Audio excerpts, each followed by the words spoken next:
Hello and welcome to the Velvet Audible Stories. In today's videos, it would be a stories about a hidden kindness coming from a mafia bosses whom everyone feared.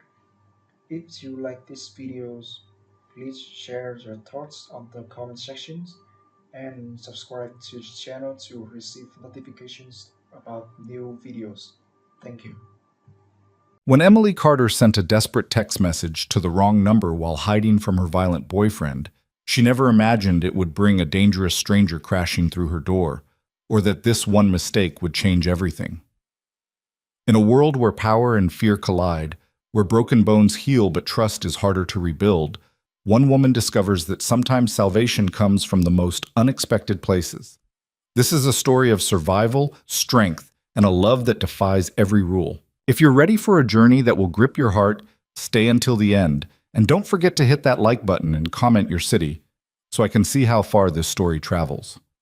The bathroom door shuddered against its frame. Emily Carter pressed herself against the cold tile wall, her left arm cradled against her chest at an unnatural angle. Every breath sent fire through her ribs. Blood trickled from her split lip, the metallic taste sharp on her tongue. She could feel her eyes swelling shut, the skin tight and hot beneath her trembling fingers. Another crash. The thin wooden door wouldn't hold much longer. Emily! Travis's voice carried that particular edge she'd learned to recognize too late. The one that meant reasoning was over, that words had stopped mattering.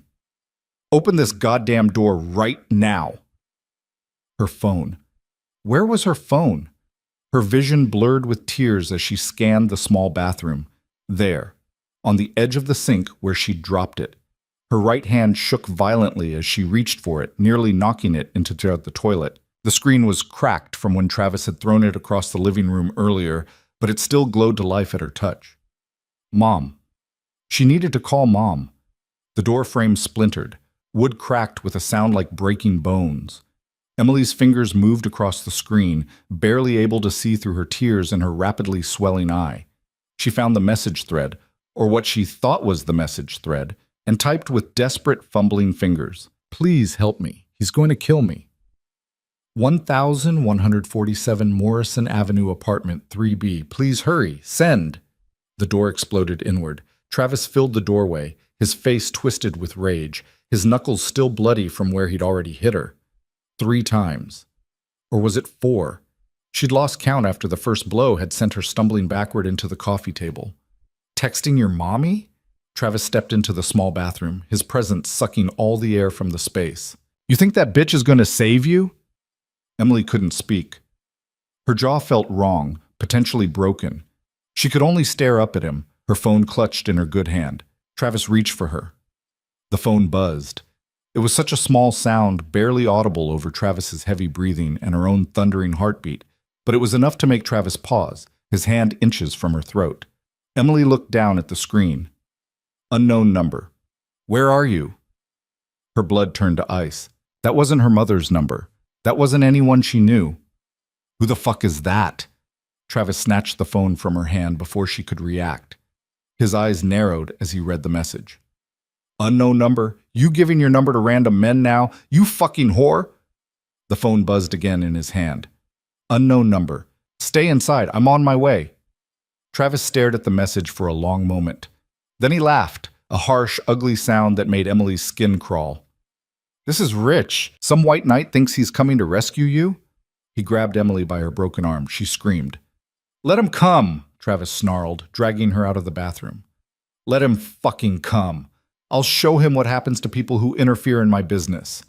Emily's vision whited out from the pain. She was barely conscious as Travis threw her onto the couch, her broken arm hitting the armrest. Somewhere far away, she heard herself whimpering. Shut up, Travis ordered. He was pacing now, the phone still in his hand, his other hand flexing and clenching into a fist. Just shut the fuck up, and let me think. Emily tried to curl into herself, tried to make herself as small as possible. She'd sent the message to the wrong number. A stranger was on their way. Someone who had no idea what they were walking into. Someone who would get hurt because of her mistake. You know what? Travis stopped pacing and looked down at her with cold eyes. Maybe this is perfect.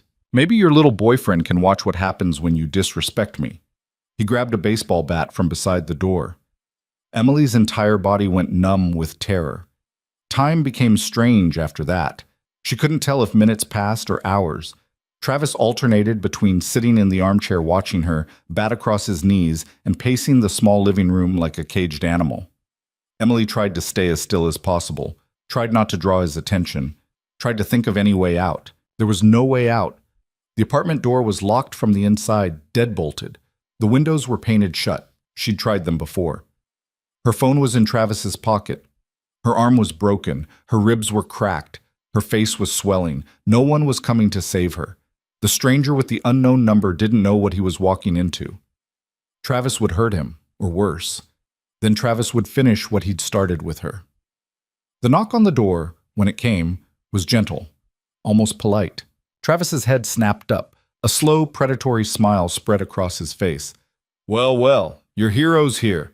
Emily tried to speak, to warn whoever was on the other side, but only a broken croak emerged from her damaged throat. Travis walked to the door, bat in hand. He looked through the peephole and laughed. Just one guy. Perfect. He unlocked the deadbolt. Come on in, hero. Come meet your... He never finished the sentence. The door exploded inward with such force that it ripped the chain lock from the frame. Travis stumbled backward, barely keeping his feet. The bat fell from his hands. The man who stepped through the doorway was unlike anyone Emily had ever seen. Tall, well over 6 feet, with broad shoulders filling out an expensive black suit. Dark hair swept back from a face carved from sharp angles and harder planes. But it was his eyes that made Emily's breath catch. Cold, gray, utterly without mercy. He looked at Travis the way someone might look at an insect. You must be Travis Cole. His voice was deep, carrying the faint trace of an accent Emily couldn't place. Russian, maybe? Or Eastern European? Travis had recovered his bravado. He snatched up the bat and swung it with all his strength. The stranger caught it one-handed, mid-swing, as casually as someone might catch a ball. Travis's eyes went wide. Bad choice, the stranger said quietly. What happened next took perhaps 10 seconds. Emily would replay it in her mind countless times afterward, and she still wouldn't be able to say exactly what she saw. The stranger moved with a speed and precision that seemed almost choreographed. One moment Travis was standing, bat in hand, rage on his face. The next, he was on the floor, his arm twisted behind his back at an angle that made Emily wince despite everything he'd done to her. 2 more men entered the apartment. One was built like a tank, with a shaved head and hands the size of dinner plates. The other was leaner, quieter, with observant eyes that cataloged everything in the room. Mikhail, secure him, the stranger ordered without looking away from Emily. Victor, check the rest of the apartment. Boss, the tank-like man. Mikhail, acknowledged. He hauled Travis up like he weighed nothing and zip-tied his wrists behind his back with practiced efficiency. The stranger, the boss, crossed the room to where Emily lay on the couch. As he drew closer, she could see details she'd missed before. The suit was custom-tailored, probably worth more than her yearly salary. His shoes were polished to a mirror shine. A watch that could fund a small country glinted on his wrist. Everything about him screamed power and wealth. He knelt beside the couch, bringing himself to her eye level. Up close, Emily could see that his eyes weren't entirely cold. There was something else there, concern maybe, or calculation. Emily Carter? His voice had gentled slightly. She managed a small nod. My name is Nikolai Volkov. You texted me by mistake. He pulled her phone from Travis's pocket and showed her the screen. But I'm very glad you did. Emily's voice cracked. I meant to text my mom. I know. Nikolai's gaze traveled over her injuries with a professional detachment that somehow made her feel safer. He wasn't looking at her with pity. He was assessing. Your arm is broken. Possible concussion. Cracked ribs. Internal bleeding is unlikely but possible. We need to get you medical attention immediately. Hospital, Emily whispered. I need... No hospital. Nikolai stood, pulling his phone from his pocket. Hospitals ask questions. They involve police. That creates complications. He began typing rapidly. I have a doctor who will ask no questions and provide better care than any emergency room. But do you trust the police to protect you from him? Nikolai gestured toward Travis, who Mikhail had zip-tied to a chair. Do you trust the system that likely let him go after previous complaints? Emily's silence was answer enough. She'd called the police twice before. Both times Travis had charmed his way out of it. Both times he'd made her pay for it later. Dimitri's on his way, Nikolai said, pocketing his phone. Best trauma surgeon in the city. He'll meet us at a secure location. He looked at Victor, who had returned from checking the apartment. What did you find? 1 bedroom, 1 bath. Kitchen is a mess. Signs of a struggle in the living room and bathroom. Victor's gaze settled on Emily with something that might have been sympathy. Found her purse in the bedroom. ID, some cash, no credit cards. He took them, Emily said dully. 3 months ago. He said I didn't need to go anywhere without him. Nikolai's jaw tightened almost imperceptibly. Mikhail, take out the trash. With pleasure, boss. Mikhail grabbed Travis by the collar. Travis, who had been silent since being subdued, finally found his voice. You can't just... This is kidnapping. I'll press charges. You'll what? Nikolai turned to look at him fully for the first time. The temperature in the room seemed to drop 10 degrees. You'll call the police and explain how you nearly beat a woman to death in your apartment? You'll show them your bloodied knuckles. You'll invite them to document her injuries? Travis's mouth opened and closed soundlessly. I didn't think so. Nikolai's voice was soft, deadly. Mikhail is going to take you somewhere to have a conversation about how you treat women. It will not be a pleasant conversation. After that conversation, you will leave this city and never return. You will never contact Emily Carter again. You will never speak her name again. You will erase her from your memory. Do you understand? You can't. Do you understand? Nikolai's voice didn't rise, but the threat in it was unmistakable. Travis nodded frantically. Good. Mikhail? Come on, you piece of shit. Mikhail hauled Travis toward the door. We got a lot to discuss. Travis's protests faded as the door closed behind them. Suddenly, the apartment was quiet, except for Emily's labored breathing and the distant sound of traffic outside. Nikolai returned his attention to Emily. Can you walk? I don't know. The adrenaline that had kept her functioning was beginning to fade. Everything hurt. Everything. May I? Nikolai gestured toward her. Emily nodded. He slipped one arm under her knees, the other behind her shoulders, and lifted her with a gentleness that seemed at odds with the violence she'd just witnessed. Emily bit back a cry as the movement jostled her broken arm. I'm sorry, Nikolai said quietly. I'll try to minimize the pain. Victor held the door open as Nikolai carried Emily out of the apartment and down the stairs. A black SUV idled at the curb, windows tinted so dark they looked like sheets of obsidian. Victor opened the rear door, and Nikolai slid into the back seat with Emily still in his arms. Careful of her arm, he told Victor, who climbed into the driver's seat. As the SUV pulled away from the curb, Emily looked back at the apartment building one last time. She'd lived there for 8 months. 8 months of walking on eggshells, of making herself smaller, of believing Travis when he said he loved her, when he said he'd change, when he said it was her fault he got angry. She'd never have to see it again. Where are we going? She asked Nikolai. Somewhere safe. Somewhere he can never find you. Nikolai adjusted his hold on her slightly, taking pressure off her ribs. Dimitri will meet us there. He'll set your arm, check your injuries, make sure there's no internal damage. I can't afford... You won't be asked to. Emily looked up at him. He was staring straight ahead, his profile sharp against the passing streetlights. Why are you helping me? You don't even know me. For a long moment, Nikolai didn't answer. Then quietly, you asked for help. I answered. It's that simple. But Emily had the distinct feeling it was anything but simple. The SUV wound through streets she didn't recognize, heading toward a part of the city she'd never been to. The buildings grew taller, more modern. Old warehouses gave way to gleaming high-rises. Money lived here. Power lived here. They pulled into an underground parking garage.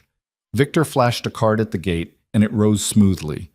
Down, down, down they went, past level after level of luxury cars that cost more than Emily's entire life savings. Finally, Victor parked in a spot marked private. Another man in a dark suit appeared as if from nowhere and opened Nikolai's door. Everything is ready, sir, the man said in the same faintly accented English. Good. Dmitri? Arrived 10 minutes ago, waiting upstairs. Nikolai carried Emily to a private elevator. Victor inserted a key and pressed the button for the top floor. The elevator was larger than Emily's bathroom had been. Mahogany panels, soft lighting, a faint scent of expensive cologne. It rose so smoothly, she barely felt the movement. When the doors opened, they revealed a penthouse apartment that took Emily's breath away.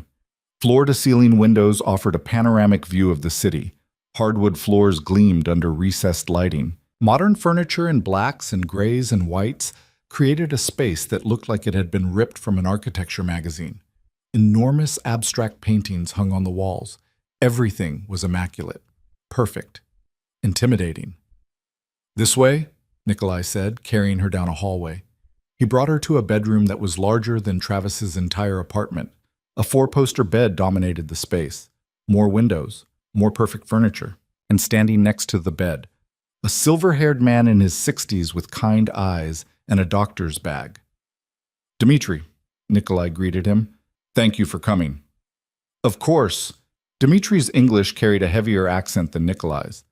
"This is the patient?" Emily Carter. Broken arm, possible concussion, suspected cracked ribs. She needs a full examination. "I'll need to set her down," Dmitri said. Nikolai lowered Emily onto the bed with the same careful gentleness. The sheets were soft against her skin, probably thread counts she couldn't even imagine. "I'll be right outside," Nikolai told her. "Dmitri is the best. You're safe now." Then he was gone, the door clicking shut behind him. Dmitri pulled up a chair beside the bed. "Now then, Emily, let's see what we're working with, yes? This will hurt, but I'll be as gentle as possible." The examination was thorough and professional. Dmitri asked questions as he worked. Where did it hurt? Could she breathe deeply? Did she feel dizzy or nauseous? His hands were steady and sure as he examined her arm, her ribs, her face. "The arm is definitely broken," he confirmed. "Clean break, fortunately. I'll set it and cast it now. The ribs are cracked but not broken. Your face will heal, though there will be considerable bruising for several weeks. No signs of internal bleeding, which is very good news." "How long?" Emily's voice cracked. "How long until I can go home?" Dmitri paused in his examination. His eyes, behind wire-rimmed glasses, were infinitely kind. "My dear, where exactly do you think home is right now?" Emily didn't have an answer. "Rest," Dmitri said gently. "Let me set this arm, then you sleep. Tomorrow, things will be clearer." Setting the bone was agony. Emily bit down on a leather strap Dmitri provided and tried not to scream. Tears streamed down her face. At one point, she was certain she would pass out, but Dmitri worked quickly and efficiently. Within 20 minutes, her arm was set and wrapped in a cast. He'd also cleaned and bandaged her other cuts and scrapes, checked her pupils for signs of concussion, and given her something for the pain. "Sleep now," Dmitri said, packing up his bag. "I'll check on you tomorrow." "Wait," Emily managed to say before he left. What about Travis?" Dmitri's expression didn't change. "I wouldn't worry about Mr. Cole. Nikolai's people are very good at making problems disappear." That should have terrified her. Instead, Emily felt only relief. After Dmitri left, she lay in the enormous bed and stared at the ceiling. Her mind was a chaos of thoughts and emotions. Fear, relief, confusion, pain medication beginning to dull the edges of everything. She'd texted the wrong number, a simple mistake, and somehow that mistake had brought her here, to this place, with this strange, dangerous man who had saved her life. The door opened softly. Nikolai entered, his suit jacket removed, his shirt sleeves rolled up to his elbows. He looked almost normal like this. Almost human. "How do you feel?" he asked. "Like I got hit by a truck." Emily's voice was hoarse. "Dmitri says you'll heal completely. It will take time, but you'll be fine." "Thank you." The words felt inadequate. "I don't know how to. I can never repay." "You sent a message asking for help," Nikolai interrupted. "I answered, that's all." "But why? You don't know me. I'm nobody." Nikolai was silent for a long moment. He walked to the window and looked out at the city lights. 5 years ago, I got a call from a number I didn't recognize. A woman's voice. She said, "Help me." Just those 2 words. By the time I traced the call, she was already dead. Emily's breath caught. "I was too late that time," Nikolai continued, still looking out the window. "I've never forgotten that. So when your message came through tonight, when I saw the fear in your words, I decided I wouldn't be too late again." "I'm sorry," Emily whispered. "About that woman." "So am I." Nikolai turned to face her. "You'll stay here while you heal. This apartment has several guest rooms. You're welcome to use this one. Victor will be nearby if you need anything. I'll have clothes brought for you tomorrow. If you need anything else, just ask." "I can't stay here," Emily protested weakly. "I have a job. Do you have a job?" Nikolai asked quietly. "Or did Travis force you to quit?" Emily's silence was answer enough. Travis had made her quit her job as a waitress 2 months ago, said she was flirting with customers, said she needed to stay home where she belonged. "Rest," Nikolai said. "We'll discuss details tomorrow. For tonight, just rest." He moved toward the door. "Nikolai?" Emily called. He paused, looking back at her. "Who are you?" "Really?" A faint smile touched his lips. It didn't reach his eyes. "Someone who answers messages from wrong numbers. Sleep well, Emily Carter." Then he was gone. Emily lay in the darkness of the unfamiliar room, listening to the unfamiliar sounds of a building she didn't know, in a bed that cost more than she'd ever owned, in the care of a man who was clearly dangerous and powerful and completely beyond her understanding. She should be terrified. She should be planning her escape. Instead, for the first time in 8 months, she felt safe. The pain medication pulled her down into sleep. Her last conscious thought was that she'd sent a message to the wrong number, and somehow, impossibly, it had been exactly the right one. Outside in the living room, Nikolai poured himself 2 fingers of vodka and stood at the window. His phone buzzed. "Mikhail." "It's handled. He won't be bothering anyone ever again." Nikolai didn't reply. He simply deleted the message and took a drink. In his world, problems were solved with violence and finality. In his world, mercy was weakness and compassion was a liability. He'd built an empire on ruthlessness and fear. He'd done things that would make ordinary people sick, but when he'd read that desperate message tonight, "Please help me, he's going to kill me," something had shifted inside him. Something he'd thought was long dead had stirred to life. He pulled up the message thread on his phone and read it again. "Please help me, he's going to kill me. 1147 Morrison Avenue, apartment 3B, please hurry." 3 simple messages to the wrong number. 3 messages that had brought Emily Carter into his life. Nikolai wasn't a man who believed in fate or destiny. He believed in power and choice and consequence. But standing here now, knowing there was a broken woman healing in his guest room, knowing he'd saved her life, knowing that Travis Cole would never hurt anyone again, maybe, just maybe, some mistakes were meant to be made. He finished his vodka and set the glass aside. Tomorrow would bring questions. Tomorrow Emily would want answers about who he was, what he did, why he lived in a penthouse that cost more than most people made in a lifetime. Tomorrow, he would have to decide how much truth she could handle. But tonight, she was safe. Tonight, she could sleep without fear. And for Nikolai Volkov, a man whose hands were stained with more blood than he could ever wash away, that was enough. In the guest room, Emily slept deeply, dreamlessly, her broken arm cradled against her chest. The city lights painted patterns on the walls. The silence was profound. And somewhere in the darkness, Travis Cole learned exactly what happened to men who raised their hands to women in Nikolai Volkov's city. It was a lesson he would remember for the rest of his very short life. Morning came with golden light streaming through windows Emily didn't recognize. For one confused, peaceful moment, she forgot where she was. Then the pain reminded her, a dull, throbbing ache in her arm, her ribs, her face. Yesterday came flooding back in fragments. The bathroom, Travis's fists, the wrong number, Nikolai's cold gray eyes. She sat up slowly, her body protesting every movement. The bedroom looked different in daylight, less intimidating, more beautiful. Someone had left clothes folded on a chair by the window. Designer labels she recognized from store windows she'd never dared enter. A note rested on top of the pile. "These should fit. Bathroom is through the door on your left. Take your time. N." Emily picked up the note, studying the handwriting. Bold, precise strokes. The kind of penmanship that suggested expensive private schools and old money. She ran her thumb over the single initial. N. Nikolai Volkov, the man who'd saved her life, and then disappeared into his own apartment like a ghost. The bathroom was larger than her entire bedroom at Travis's place.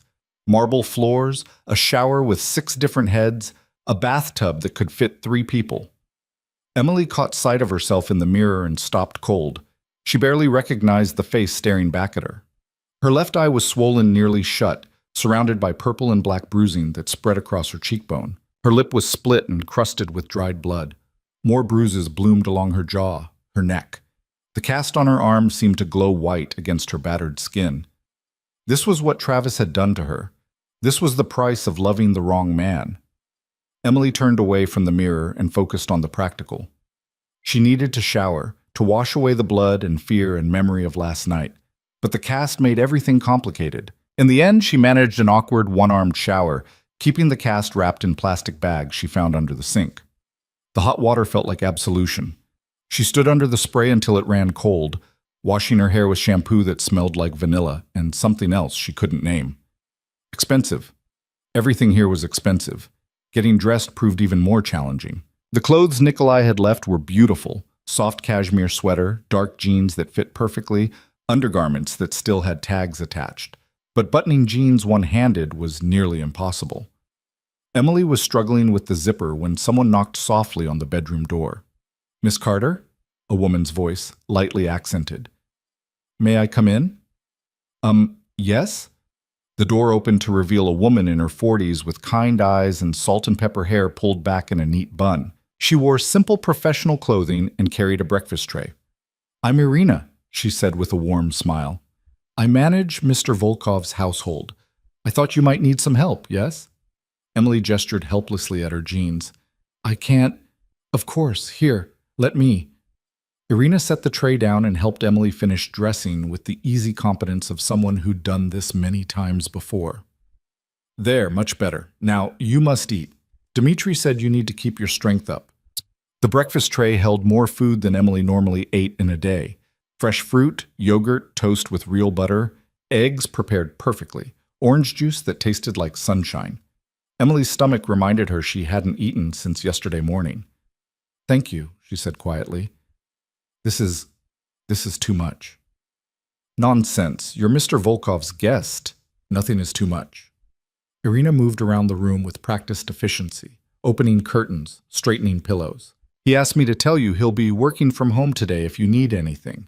His office is at the end of the hall." "Working from home?"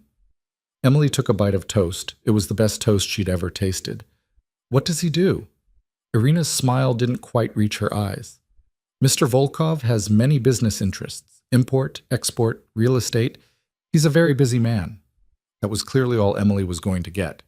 She ate in silence while Irina busied herself around the room. Questions piled up in her mind, each one more pressing than the last. Who was Nikolai Volkov really? What kind of businessman traveled with armed guards and had a trauma surgeon on call? Why had he helped her? And the biggest question of all, what did he want in return? Nothing in Emily's life had ever been free. Her father had demanded perfection in exchange for his approval. Her ex-boyfriends had demanded her independence in exchange for their love. Travis had demanded everything, her job, her friends, her sense of self, in exchange for the privilege of not being alone. What would Nikolai Volkov demand? "Irina?" Emily set down her fork. "How long have you worked for Mr. Volkov?" 12 years. Irina smoothed the bedspread with careful hands. "Since he first came to this city. Is he a good man?" Irina paused, considering the question seriously. "Mr. Volkov is complicated, but I have never seen him harm anyone who didn't deserve it, and I have seen him help many people who had nowhere else to turn. Make of that what you will." It wasn't exactly reassuring, but it wasn't damning either. After breakfast, Emily found herself restless. The apartment was beautiful, but felt like a gilded cage. She wandered the hallways, studying the artwork on the walls, peering into rooms that seemed designed more for show than for living. Everything was immaculate. Everything was expensive. Everything felt temporary, like a hotel suite that just happened to have someone's clothes in the closet. She found herself standing outside the door at the end of the hall, Nikolai's office. She could hear his voice on the other side, speaking in rapid Russian. The words were unintelligible, but the tone was sharp, commanding. This was a man used to being obeyed. Emily raised her hand to knock, then hesitated. What would she even say? Thank you for saving my life? What kind of business are you really in? Can I leave? The door opened before she could decide. Nikolai stood there, phone still pressed to his ear, his expression unreadable. He looked different in daylight, no less dangerous, but somehow more human. His shirt was unbuttoned at the collar, his sleeves rolled up. He looked tired. He said something final in Russian and ended the call. Emily, how are you feeling? Better. Thank you for the clothes and the breakfast and, she gestured vaguely at the apartment. Everything. It's nothing. Come in. He stepped aside, ushering her into his office. The room was dominated by a massive desk positioned to face the windows. Multiple monitors displayed what looked like financial data, security camera feeds, documents in various languages. Bookshelves lined one wall, filled with volumes in Russian, English, and languages Emily didn't recognize. This was clearly where Nikolai actually spent his time. The rest of the apartment was just window dressing. Sit, Nikolai said, gesturing to a leather chair across from his desk. We should talk. Emily sat carefully, cradling her broken arm. About what? About what happens next. Nikolai leaned against his desk, arms crossed. You can't go back to that apartment. Travis Cole is no longer a threat, but the lease is in his name. Your belongings are there, but I wouldn't recommend retrieving them personally. Travis is no longer a threat. Emily repeated the phrase slowly. What does that mean? It means exactly what I said. He will never bother you again. The finality in his voice sent a chill down Emily's spine. Did you kill him? No. Nikolai's expression didn't change. But I made it very clear what would happen if he ever showed his face in this city again. Mikhail can be very persuasive when he needs to be. Emily should have been horrified. She should have demanded details, should have threatened to go to the police. Instead, she felt only relief. Travis was gone. She was safe. You're taking this well, Nikolai observed. Should I pretend to be upset? He broke my arm. He would have killed me if you hadn't shown up. Emily met his gaze steadily despite her swollen eye. I'm not going to cry for a man like that. Something flickered in Nikolai's eyes. Respect, maybe. Or recognition. Good. Then we can discuss practical matters. You'll need somewhere to live, somewhere safe. I have savings, Emily lied. Travis had taken control of her bank account months ago. I can find a place. With what money? Your bank account is empty. Travis drained it 3 weeks ago. Emily's mouth fell open. How do you know that? I make it my business to know things. Nikolai pulled out his phone and tapped the screen a few times. I've had my people looking into your situation. Travis Cole has a history, 3 prior girlfriends, all with similar stories. Escalating violence, financial control, isolation from family and friends. You're not his first victim. But I'm the last, Emily said quietly. Yes. Nikolai set his phone aside. You're the last. Now about your living situation. I have a property, a secure apartment building I own downtown. Good security, good neighborhood. You can stay there rent-free until you get back on your feet. I can't accept that. Why not? Because I don't take charity, and because nothing is free. Emily forced herself to hold his gaze. What do you want in return? Nikolai was silent for a long moment. Then, unexpectedly, he smiled. It transformed his face, made him look younger, almost approachable. You're smart. I like that. But you're wrong about one thing. Sometimes help is just help. No strings attached. I don't believe you. Then believe this. If I wanted something from you, I would ask for it directly. I don't deal in hidden agendas or manipulation. That's not how I operate. He pushed off from the desk and walked to the window. You need time to heal. You need somewhere safe to do that. I'm offering you both. What you do after that is entirely up to you.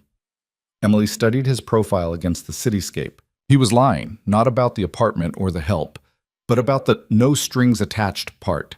Men like Nikolai Volkov didn't help strangers out of the goodness of their hearts. There was always an angle, always a reason, but right now she didn't have many options. Her bank account was empty. Her apartment was Travis's. Her mother lived 3 states away on a fixed income that barely covered her own expenses. Emily's friends, the few Travis hadn't driven away, didn't have the resources to help her. Nikolai's offer was the only lifeline she had. "Okay," she said finally. "I'll take the apartment, thank you." "Good. Irina will arrange everything. You can move in tomorrow if you'd like, or you can stay here a few more days, whatever you prefer." "Tomorrow." Emily stood, ignoring the protest from her ribs. "I've imposed on your hospitality enough." "It's not an imposition." Nikolai turned from the window. "Emily, I want you to understand something. What happened to you, what Travis did, that wasn't your fault. You didn't deserve it. No one deserves that." The unexpected kindness in his voice nearly broke her. Emily blinked hard against sudden tears.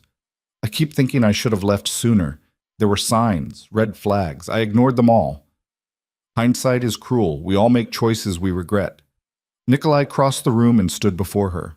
Up close, she could see faint scars on his knuckles, a thin white line along his jaw. This was a man intimately familiar with violence. "But you're here now. You're alive. That's what matters." "Is it?" Emily whispered.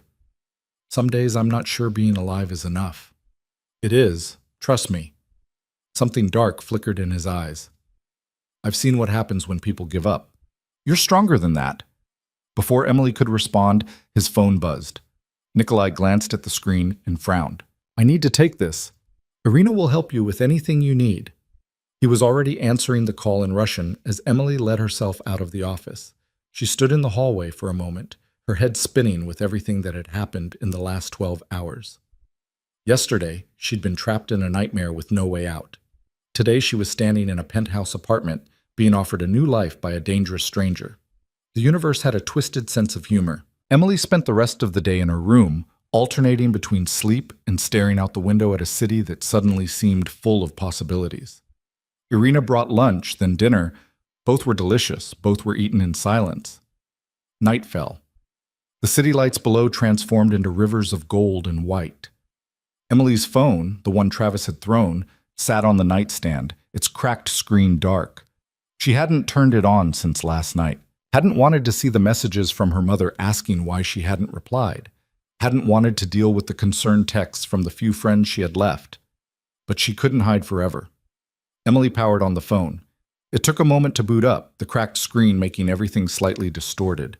Messages flooded in, her mother frantic with worry. Her friend Sarah asking if she was okay. Unknown numbers that were probably debt collectors looking for Travis. And then at the bottom of the list, a message from an unknown number.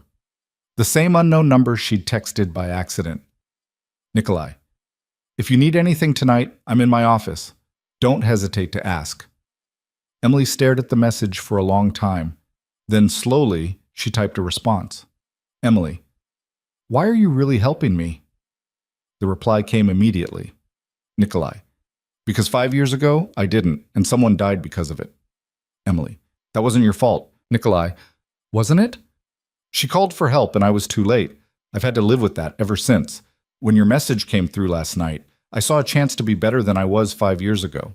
To save someone instead of finding their body. That's why I'm helping you." Emily's hands trembled as she read the words. There was a rawness to them, an honesty that felt like a confession. "Emily, thank you for saving me, for giving me a second chance." Nikolai, "Everyone deserves a second chance, even people like me." "Sleep well, Emily." She set the phone down and lay back against the pillows. Outside, the city hummed with life.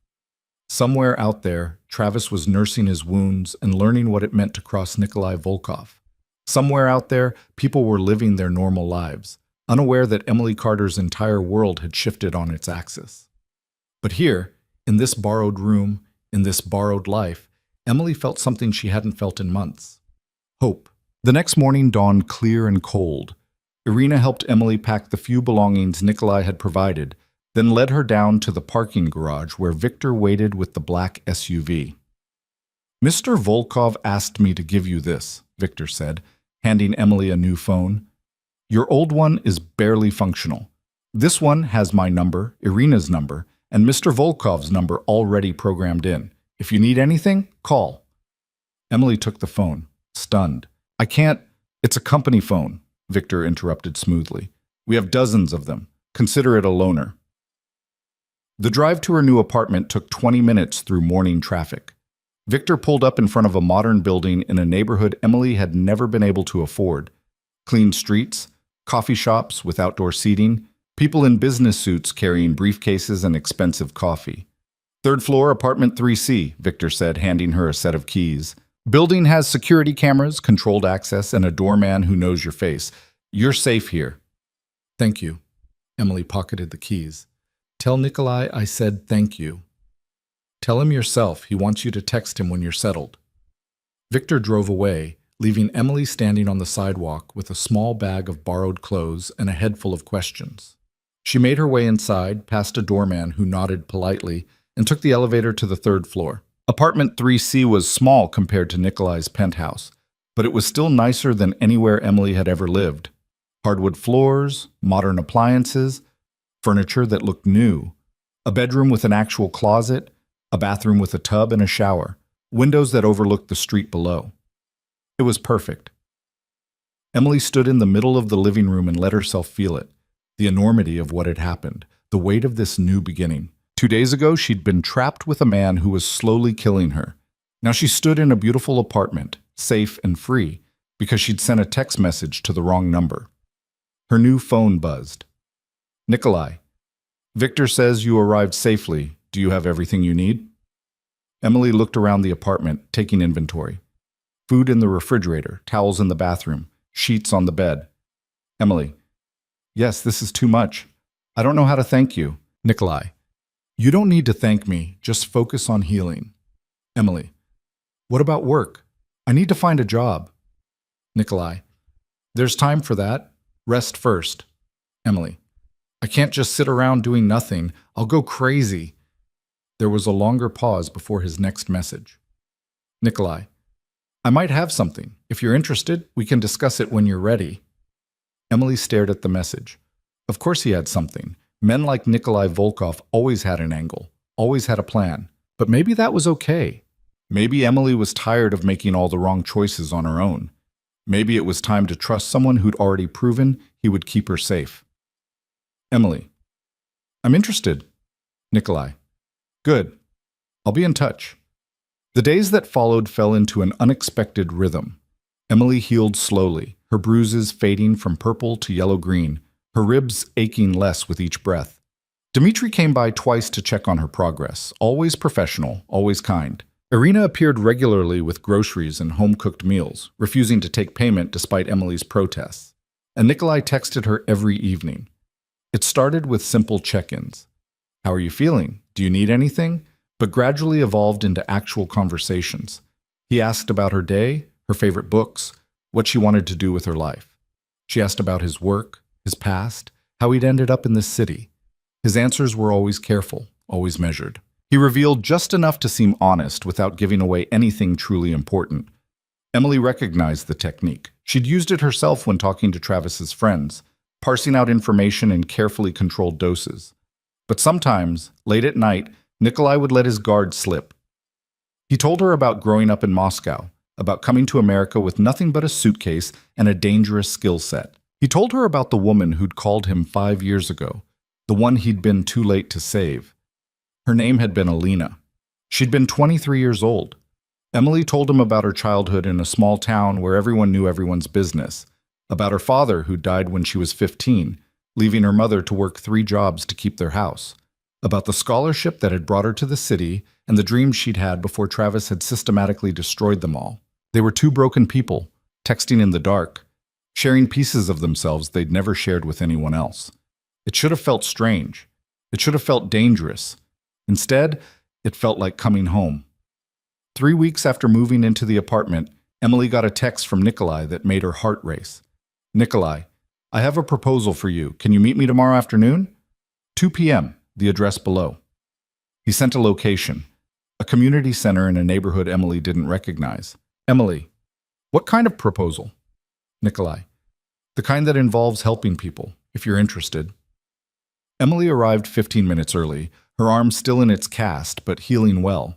The community center was a low, sprawling building that had seen better days. Paint peeled from the walls.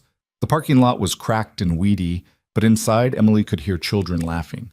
Nikolai was waiting in the lobby. He wore jeans and a simple sweater, looking more approachable than Emily had ever seen him. When he smiled at her, it reached his eyes. "Thank you for coming," he said. "Let me show you around." He led her through the building, explaining as they walked. The center served underprivileged children in the neighborhood, after-school programs, tutoring, meals for kids who might not eat otherwise. It was chronically underfunded and understaffed, surviving on grants and donations that never quite covered expenses. "I've been funding it quietly for 2 years," Nikolai explained as they watched children play basketball in a gymnasium that desperately needed new floors. "But money isn't the only thing they need. They need someone who cares, someone who understands what it's like to feel invisible." Emily turned to look at him. "Why are you telling me this?" "Because I think you'd be perfect for the job." Nikolai met her gaze steadily. "Program coordinator, you'd work with the kids, help organize activities, assist with homework. The director is desperate for help, and I think you'd be good at it. I don't have experience with. You have empathy, you have compassion. You know what it's like to feel powerless." Nikolai's voice was quiet but intense. "That's worth more than any degree." Emily looked back at the children playing basketball. One little girl, maybe 8 years old, sat alone in the corner with a book. She looked up as Emily watched, and their eyes met. The girl smiled shyly. Emily's heart clenched. "I'll do it," she heard herself say. Nikolai's smile was genuine, transforming his entire face. "Good. You start Monday." As they walked back to the lobby, Emily felt something shift inside her. For the first time since Travis's fists had connected with her face, she felt like she had a purpose, something to wake up for, something that mattered. "Nikolai," she said as they reached his car, "why do you fund this place? What do you get out of it?" He was quiet for a moment, his eyes distant. "Redemption," he said finally, "or at least the hope of it. I've done things, Emily, terrible things, things I can never take back. But maybe if I help enough people, maybe if I make enough of a difference, maybe it balances the scales a little." "What kind of terrible things?" "The kind we don't talk about in parking lots of community centers." He opened the car door for her. "Come on, I'll drive you home." They rode in comfortable silence, the city sliding past the windows. Emily studied Nikolai's profile as he drove, trying to reconcile the dangerous man who'd burst into Travis's apartment with the one who funded programs for underprivileged children. "You're a contradiction," she said finally. "How so?" "You're ruthless enough to terrify a man like Travis, but you're gentle enough to care about kids who'll never know your name." Nikolai smiled faintly. "Maybe I'm just trying to be better than I was. Isn't that what we're all doing?" When they reached her apartment, Nikolai walked her to the door despite her protests that she could manage. "Healing takes time," he said. "Don't rush it." "Is that advice for my arm or something else?" "Both." He hesitated, then added, "Emily, I want you to know you can ask me anything. About who I am, what I do. I won't lie to you. Are you in the Mafia?" The question hung between them. Nikolai's expression didn't change, but something flickered in his eyes. "That's a complicated question with a complicated answer," he said finally. "I run import and export businesses. Some of them are completely legal, some exist in gray areas. I have relationships with people on both sides of the law. I protect what's mine, and I eliminate threats when necessary." "Does that make me Mafia?" "Depends on your definition." It was the most honest answer Emily could have hoped for, and somehow it didn't scare her as much as it should have. "Thank you," she said, "for not lying.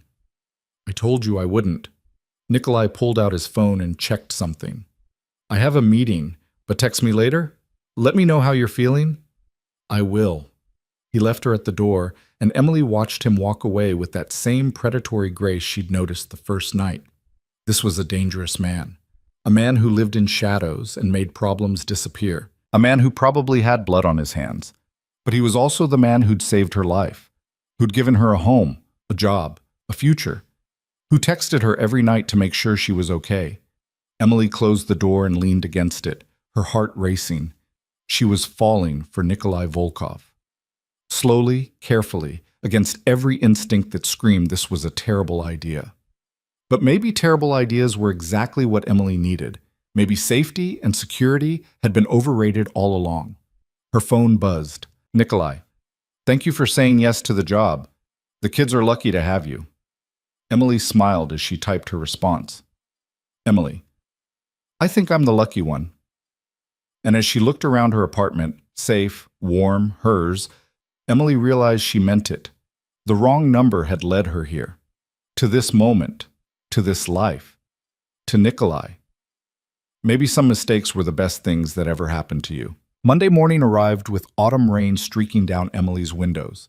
She stood in front of her closet, one-armed and nervous, trying to decide what someone wore to their first day working at a community center funded by a man who might or might not be involved in organized crime. She settled on jeans and a simple blouse, careful not to jostle her cast. The bruises on her face had faded to pale yellow shadows, barely visible under makeup. Her reflection showed someone who looked almost normal, almost like the person she used to be before Travis. The community center smelled like old building and new hope when Emily arrived. Children's artwork covered every available wall space. A bulletin board advertised upcoming events in both English and Spanish. Somewhere deep in the building, someone was playing piano. You must be Emily. A woman in her 50s emerged from an office, hand extended. I'm Patricia Chen, the director. Nikolai told me you'd be starting today. Patricia's handshake was firm, her smile genuine. She had the kind of face that inspired trust. Laugh lines around her eyes, gray hair she didn't bother to dye. The comfortable posture of someone who'd spent decades working with children. Thank you for having me, Emily said. I'm excited to start. Let me show you around properly. Patricia led her through the building, introducing staff members whose names Emily tried desperately to remember. There was Marcus, the sports coordinator, built like a linebacker with a gentle voice. Sophia, who ran the tutoring program, barely out of college herself. Tom, the janitor who'd worked here for 30 years and knew every child's name. They ended in a large room filled with beanbag chairs, bookshelves, and art supplies. This is where you'll spend most of your time, Patricia explained. After school program, 3 to 6 p.m., Monday through Friday. We get about 40 kids on average. Your job is to keep them safe, engaged, and learning. Think you can handle it? Emily looked at the colorful chaos of the room and felt something warm unfold in her chest. Yes. The children arrived like a thunderstorm at 3 o'clock, backpacks flying, voices raised in excited conversation, energy that seemed boundless. They ranged from 6 to 12 years old, a beautiful mix of races and backgrounds united by the simple fact of needing somewhere safe to go after school. Emily recognized the little girl from her first visit, the one who'd been reading alone in the gym. She slipped into the room quietly, heading straight for the book corner. That's Maya, Sophia whispered to Emily. 8 years old, doesn't talk much, reads constantly. Her mom works 2 jobs, so Maya's here every day until 6:30.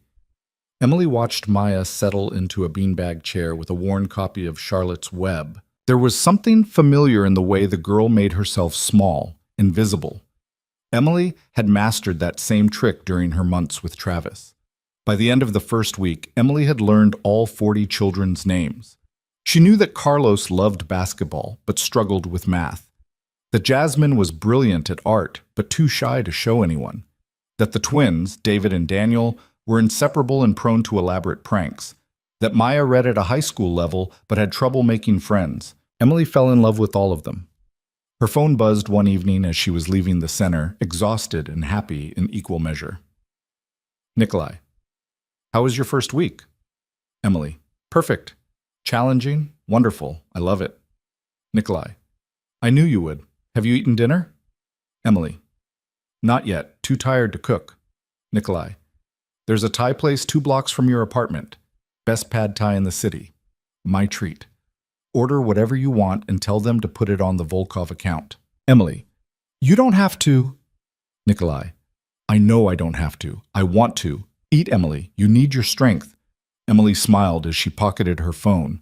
Over the past month, these small gestures had become routine.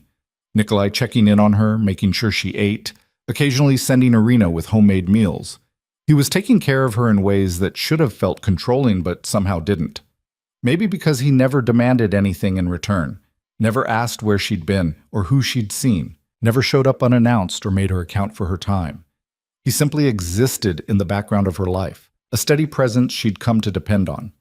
The Thai restaurant knew exactly who she was when she called. "Miss Carter," the woman on the phone said warmly, "Mr. Volkov called ahead. We have your usual ready." Emily didn't have a usual. She'd never eaten here before. But 15 minutes later, when she picked up her order, she found pad thai exactly how she liked it. Extra peanuts, mild spice, extra lime on the side. Nikolai had been paying attention to details she'd mentioned in passing during their late-night texts. Emily: "How did you know my pad thai order?" Nikolai: "You told me 3 weeks ago. You said you liked it mild because Travis used to order everything extra spicy to prove how tough he was, even though you hated it." Emily stared at the message, something warm and dangerous blooming in her chest. Nikolai remembered. He'd remembered a throwaway comment made during a conversation about completely different things. Emily: "Thank you for remembering, for everything." Nikolai: "You don't need to thank me every time I do something nice. I enjoy it." Emily: "Why?" Nikolai: "Because seeing you happy makes me happy. Is that allowed?" Emily sat on her couch with pad thai growing cold in her lap, trying to process the emotions swirling through her. She was falling for Nikolai Volkov. Had been falling for weeks now. Every text, every small kindness, every moment of unexpected vulnerability had pulled her deeper. But what did she really know about him? That he was dangerous, that he'd saved her life, that he funded community centers and texted her every night and remembered how she took her pad thai. It wasn't enough. It was too much. It was everything and nothing. Emily: "Can I ask you something?" Nikolai: "Always." Emily: "Do you want to have dinner with me? Not Thai delivery, actual dinner, together." The pause before his response felt eternal. Nikolai: "Are you sure that's a good idea?" Emily: "Probably not, but I'm asking anyway." Nikolai: "Tomorrow night. I'll pick you up at 7. Emily set her phone down with shaking hands. She'd just asked Nikolai Volkov on a date.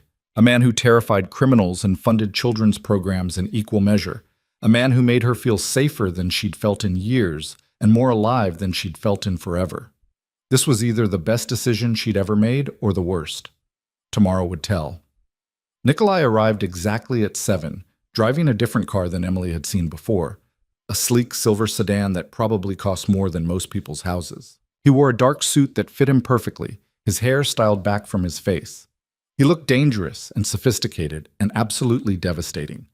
Emily had spent an hour getting ready, settling finally on a simple black dress that Irina had mysteriously delivered that afternoon, along with a note: "Every woman needs a perfect black dress." "And you look beautiful," Nikolai said when she answered the door. His eyes held an intensity that made her breath catch. "You clean up pretty well yourself." Emily grabbed her coat, trying to calm her racing heart. The restaurant was the kind of place Emily had only read about in magazines. Soft lighting, white tablecloths, a wine list thicker than most books. The maitre d' greeted Nikolai by name and led them to a private corner table with a view of the city lights. "This is too much," Emily whispered as Nikolai held her chair. "Nothing is too much." He settled across from her, his gray eyes catching the candlelight. "You deserve beautiful things, Emily. You should get used to that." Dinner was an exercise in revelation. They talked about everything and nothing: Emily's work at the center, Nikolai's various business ventures, books they'd read, places they wanted to travel. The conversation flowed as easily as it did in their texts, but with an added dimension of physical presence that made Emily hyper-aware of every gesture, every smile, every moment when their eyes met across the table. "Tell me about Moscow," Emily said over dessert. "What was it like growing up there?" Nikolai's expression shifted, something darker moving behind his eyes. "Cold, violent, unforgiving. I was orphaned at 12, spent my teenage years on the streets, learning to survive by any means necessary. Made connections with people who taught me skills I probably shouldn't have learned." "What kind of skills?" "How to fight, how to intimidate, how to make people disappear when necessary. He said it matter-of-factly, watching her face for reaction. I came to America at 23 with nothing but those skills and a willingness to use them.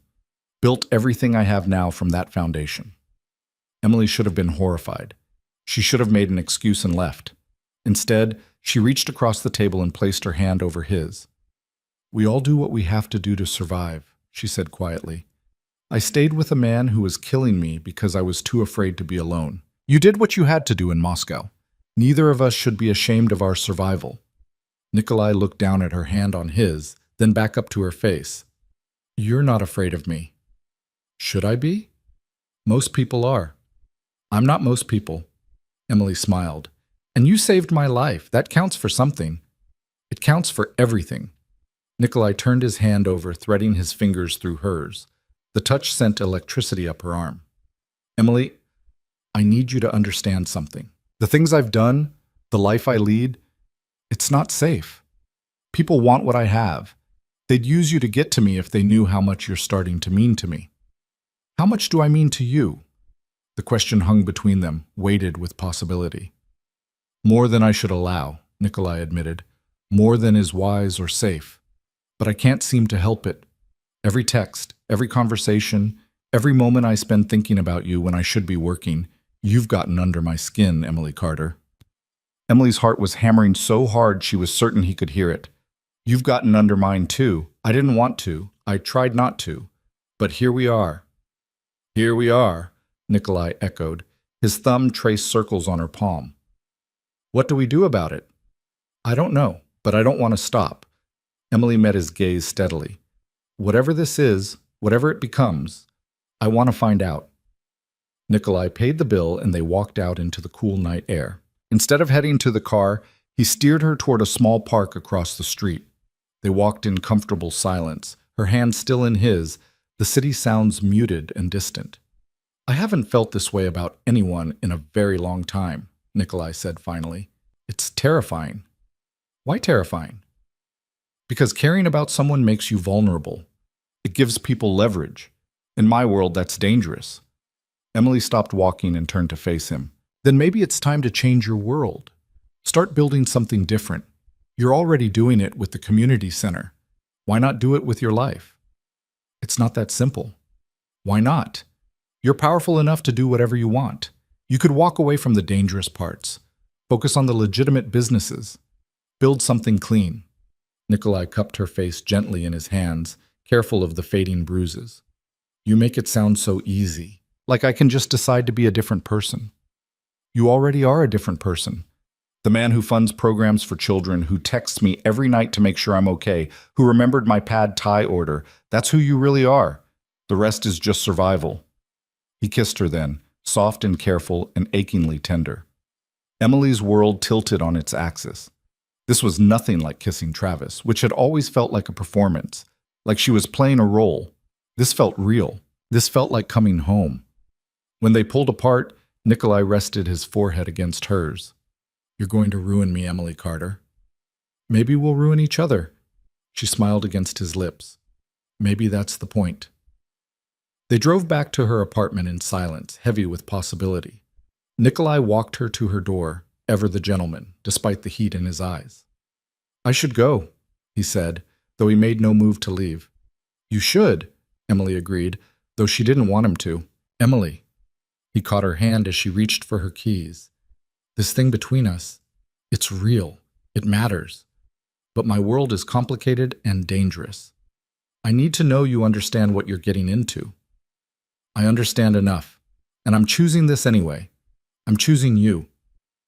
Something fierce and possessive flared in Nikolai's eyes. He pulled her close and kissed her again, deeper this time, with an intensity that left her breathless. "Lock your door," he said when they finally separated. "Text me when you're inside." "I will." Emily watched him walk away, her lips still tingling from his kiss, her heart racing with possibility and promise. She was falling in love with a dangerous man. Maybe she'd already fallen, and for the first time in her life, she wasn't afraid of where she might land. The weeks that followed took on a dreamlike quality. Emily worked with the children during the day, losing herself in their laughter and stories and endless energy. Maya slowly opened up to her, sharing thoughts about books and dreams about becoming a writer someday. Carlos improved his math grades with Emily's patient tutoring. Jasmine's artwork began appearing on the walls, her shyness gradually giving way to quiet confidence. And every evening, Nikolai was there. Not always physically, his work often took him away for days at a time, but always in spirit.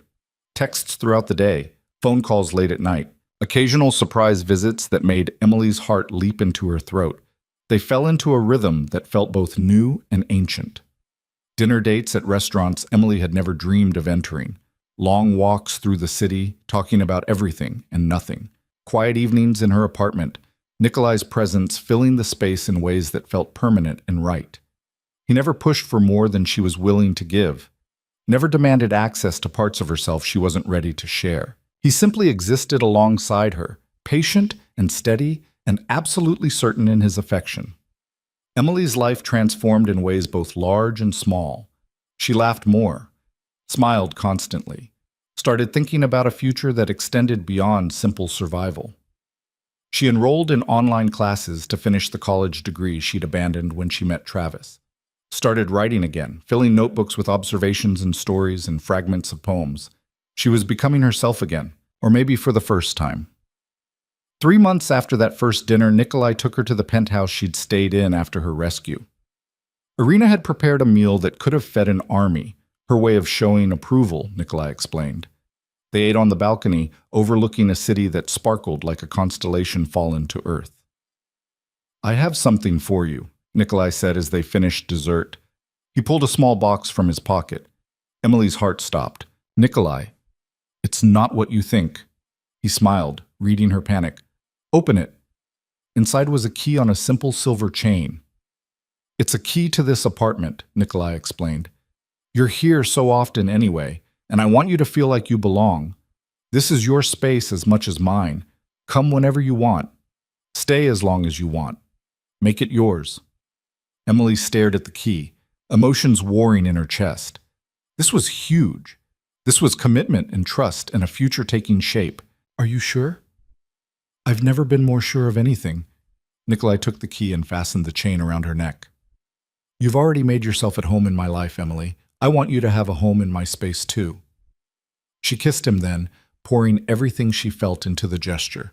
Gratitude and affection and the first stirrings of something deeper, something that terrified and thrilled her in equal measure. They made love that night for the first time, slowly and carefully, Nikolai treating her like she was made of glass and gold. Every touch was reverent. Every kiss was a promise. He learned the landscape of her body with the same intensity he brought to everything else, memorizing what made her gasp, what made her sigh, what made her arch against him. Afterward, they lay tangled together in his massive bed, Emily's head on his chest, listening to the steady rhythm of his heartbeat. "I love you," Nikolai said into the darkness. "I know it's too soon and probably unwise, but I love you, Emily Carter. I think I have since you sent that wrong number text and changed my entire life." Emily's breath caught.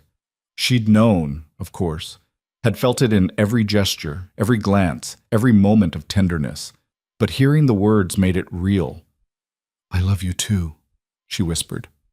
"I tried not to, tried to be smart and cautious, but you made it impossible." He pulled her closer, pressing a kiss to her hair. "We're going to build something beautiful," he murmured. "You and me. Something better than either of us could have imagined." Emily closed her eyes and let herself believe it. Let herself imagine a future with this complicated, dangerous, tender man. A future where wrong numbers led to right places and broken people found ways to heal together.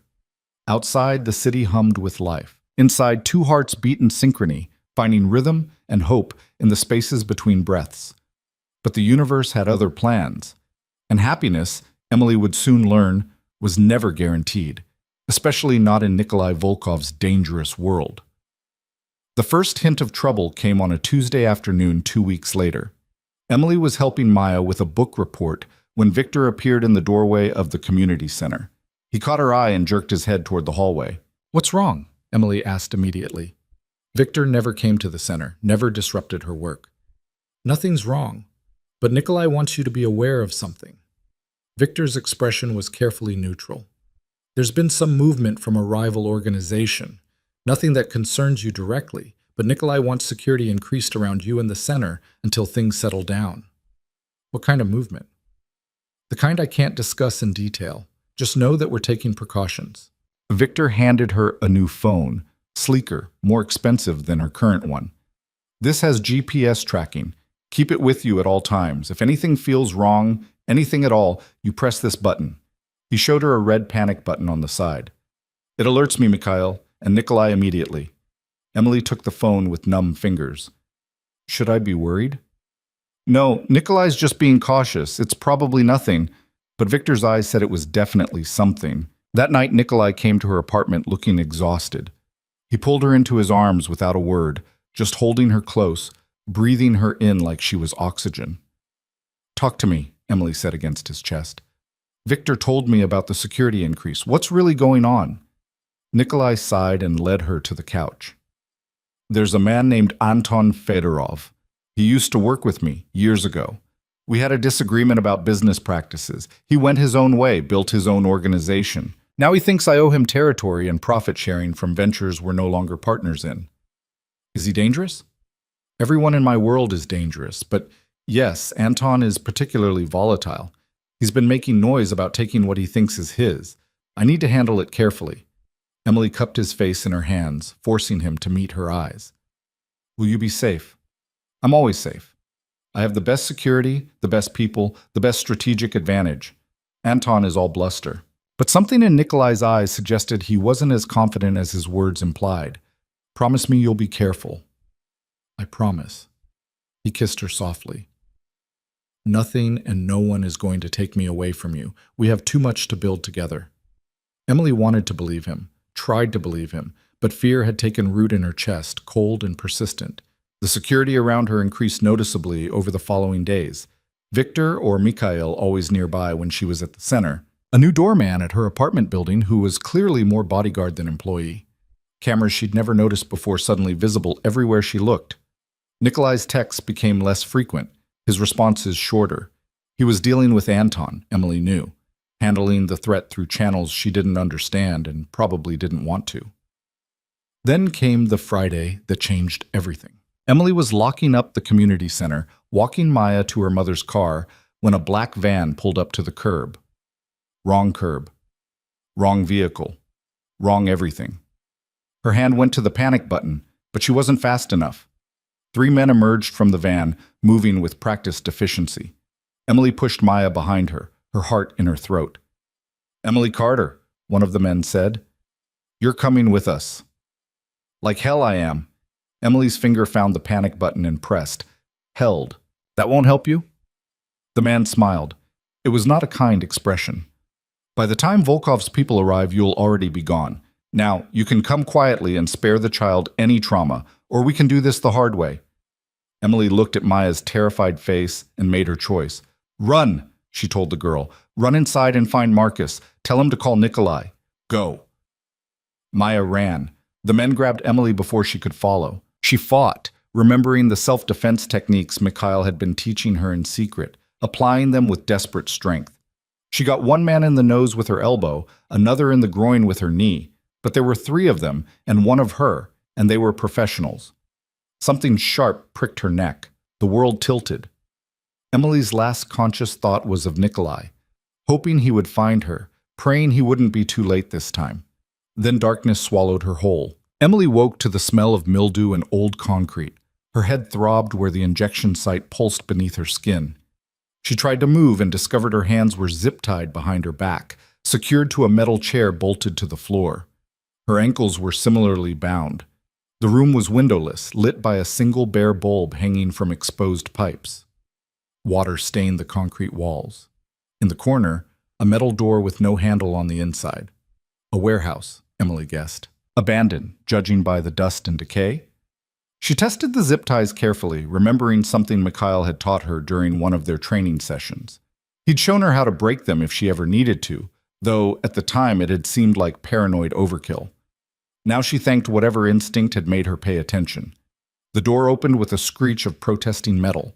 A man entered, tall, lean, with salt and pepper hair and eyes like chips of ice. He wore an expensive suit that seemed absurdly out of place in this decrepit room. Emily Carter. His accent was thicker than Nikolai's, harder around the edges. Do you know who I am? Anton Fedorov. Emily kept her voice steady despite the fear crawling up her spine. Nikolai mentioned you. Did he? Anton smiled. It made Emily's skin crawl. I wonder what he said. Did he tell you I built half his empire? That I was there in the beginning when he had nothing? That he owes everything he has to my connections, my strategies, my willingness to get my hands dirty? He said you used to work together, that you went your separate ways. Is that the story he's telling? Anton circled her chair slowly, like a shark scenting blood. How diplomatic! The truth is messier, of course. The truth is that Nikolai Volkov stole what was mine. Territory, contacts, opportunities. He pushed me out and took credit for work I did. Emily didn't respond. She was too busy working on the zip ties, using the technique Mikhail had shown her, rocking her weight, testing the tension, looking for the weak point. Nothing to say? Anton stopped in front of her. No defense of your lover? How disappointing. I expected more loyalty. I barely know you, Emily said. Why would I defend or condemn anyone based on one conversation? Anton laughed. Smart. I can see why Nikolai likes you. You're not just a pretty face. He pulled out his phone and tapped the screen. Let's see if we can get his attention, shall we? He held the phone up, taking a photo of Emily bound to the chair. Her heart sank as she realized what was coming next. Perfect. Anton typed rapidly. Now we wait. Nikolai has 24 hours to meet my demands, or I start sending him pieces of you. Starting with fingers, I think. He needs to know I'm serious. He'll kill you, Emily said quietly. You know that, right? Whatever you think you're accomplishing here, it ends with you dead. Perhaps. Or perhaps it ends with Nikolai realizing he can't protect everyone, that his power has limits, that actions have consequences. Anton pocketed his phone. Either way, you're the message. I suggest you get comfortable. It's going to be a long 24 hours. He left, the metal door slamming behind him with finality. Emily heard the heavy slide of a bolt being thrown, then silence, broken only by the distant drip of water somewhere in the darkness. She went to work on the zip ties immediately. Mikhail's voice echoed in her memory, patient and methodical. Position your hands correctly. Find the locking mechanism. Apply pressure at the right angle. She'd practiced this a dozen times on random Tuesday afternoons when the community center was slow, never imagining she'd actually need it. The plastic cut into her wrists as she worked. Blood made her hands slippery, but slowly, gradually, she felt the tie begin to give. Meanwhile, across the city, Nikolai's world was exploding. Victor had reached the community center 3 minutes after Emily's panic button activated. He found Maya sobbing in Marcus's arms, her small body shaking with terror. They took Miss Emily, the little girl managed between sobs. 3 men in a black van. She told me to run. She saved me. Victor's blood turned to ice. He pulled out his phone with hands that wanted to shake but didn't. Nikolai answered on the first ring. Emily's been taken, Victor said without preamble. Community center, 3 men, black van, approximately 5 minutes ago. The girl saw everything. The silence on the other end of the line was more terrifying than any rage could have been. When Nikolai finally spoke, his voice was deadly calm. Lock down the center. Get the girl home safely. Find me that van. And get Mikhail. We're going to war. Victor had worked for Nikolai for 8 years. He'd seen his boss angry, violent, ruthless. But he'd never heard this particular tone, cold and absolute and promising destruction on a biblical scale. Already on it, boss. We'll find her. We'd better. Because if anything happens to Emily, I'm going to burn this entire city to the ground until I find who's responsible. Nikolai hung up and stared at his phone for exactly 3 seconds. Then he moved, his mind already 6 steps ahead, calculating angles and probabilities and acceptable losses. This was Anton. It had to be. No one else would be stupid enough or desperate enough to make this move. No one else would know that taking Emily was the one guaranteed way to get Nikolai's attention. His phone buzzed with an incoming message. Unknown number, but Nikolai knew exactly who it was from. The photo showed Emily tied to a chair, her face pale but defiant, her eyes burning with fury rather than fear. Nikolai's chest constricted. She was alive, conscious, unharmed for now. The next message contained coordinates and a demand: $10 million and complete withdrawal from the eastern waterfront territories by midnight, or Emily would start losing fingers. Nikolai forwarded the photo to Victor with a single word: trace. Then he called Mikhail. Gather everyone. Full tactical gear. I want our best people ready to move in 2 hours. What's the play? Mikhail's voice was already moving, already preparing. We find the location. We go in hard and fast. We extract Emily and eliminate every single person involved. Nikolai's voice was ice and iron. No negotiations, no mercy. They took something that belongs to me. I'm going to make them regret they were ever born. Understood. What about Fedorov's demands? Fuck his demands. He just signed his own death warrant.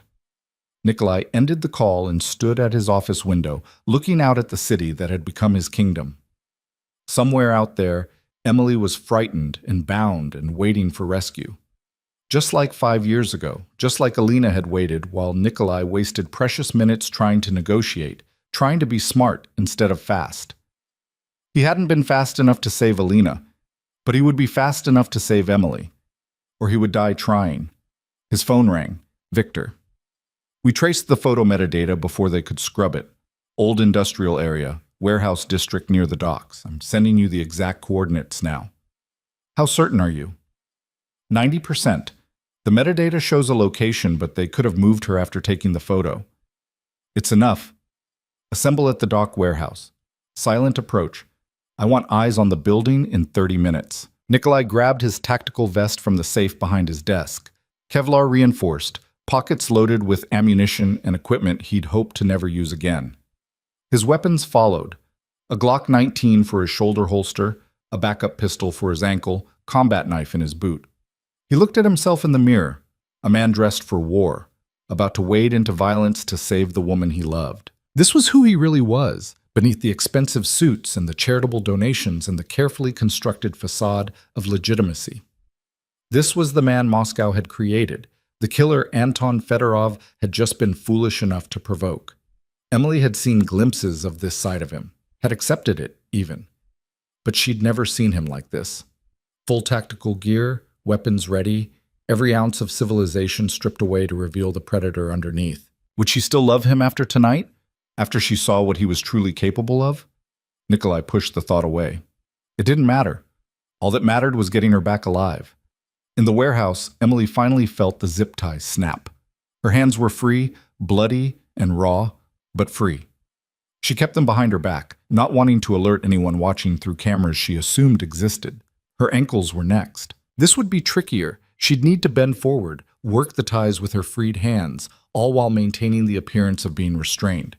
She'd just started working on the ankle restraints when she heard voices outside the door. Emily immediately returned her hands to the position behind her back, forcing her breathing to stay calm and even. The door opened. Anton entered with 2 guards, thick-necked men with dead eyes and visible weapons. Nikolai hasn't responded to my demands, Anton said conversationally. I'm disappointed. I thought you meant more to him than that. Maybe he's smarter than you think, Emily replied. Maybe he knows that giving in to ransom demands just encourages more kidnappings. Or maybe, Anton pulled out a knife. He needs more motivation. Emily's heart hammered against her ribs, but she kept her face carefully neutral. Cutting off my fingers won't make him comply faster. It'll just make him angrier. Perhaps. But it will certainly get his attention. Anton grabbed her hand, forcing it forward. Emily moved. The self-defense training Mikhail had drilled into her took over. She yanked her hand free, using Anton's own grip as leverage, and drove her palm up into his nose with all her strength. Cartilage crunched. Blood exploded. Anton staggered back, cursing in Russian. Emily didn't wait. She drove her heel down on the instep of the nearest guard, exactly where Mikhail had shown her. The man howled. She grabbed his gun arm, twisted using his momentum against him, and had his weapon in her hands before he could react. She'd never fired a gun before, but Mikhail had made her practice at a range, teaching her the basics just in case. Her hands remembered the grip, the stance, the squeeze rather than pull of the trigger. The gunshot was deafeningly loud in the confined space. Emily missed, Her hands were shaking too badly for accuracy, but the bullet close enough to make the second guard dive for cover. She ran for the door, her ankle restraints hampering her movement but not stopping her entirely. The warehouse beyond was a maze of shadows and stacked crates. Emily could hear shouting behind her, footsteps pounding on concrete. She needed to find an exit, needed to get outside where Nikolai's people could find her. If Nikolai was even looking, if he'd received Anton's demands, if he cared enough to come. No. Emily pushed the doubts away. Nikolai would come. She knew it with the same certainty she knew her own heartbeat.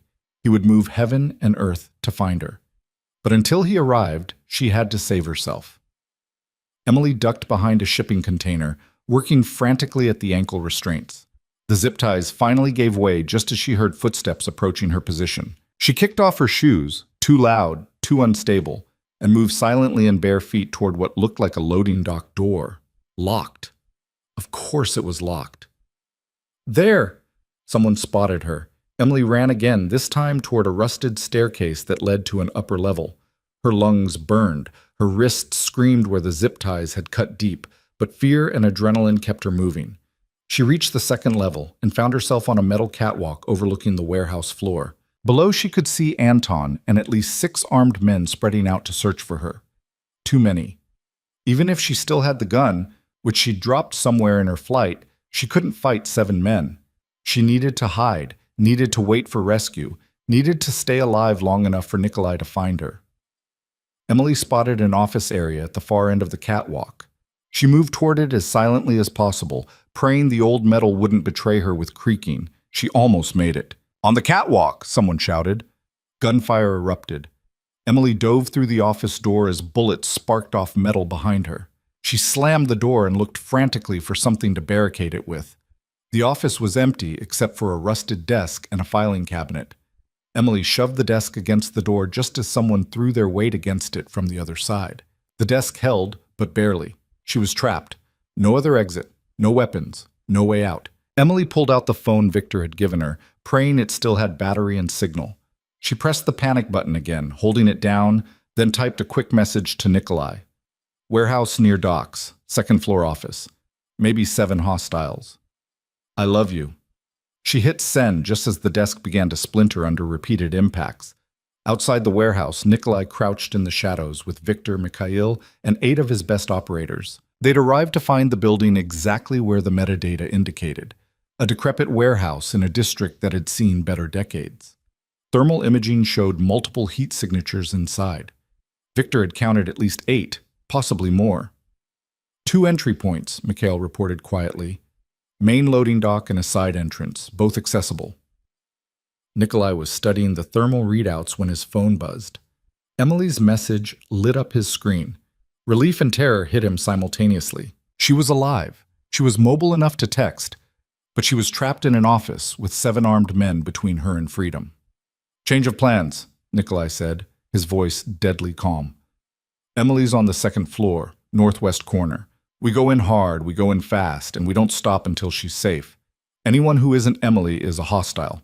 Treat them accordingly."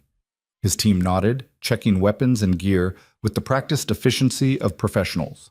"Victor, you take 3 men through the loading dock. Suppress and distract. Mikhail, you're with me on the side entrance. We head straight for Emily's position. No stops, no distractions. Clear?" "Crystal," Mikhail confirmed. Nikolai checked his Glock one final time, chambered around, and looked at his phone.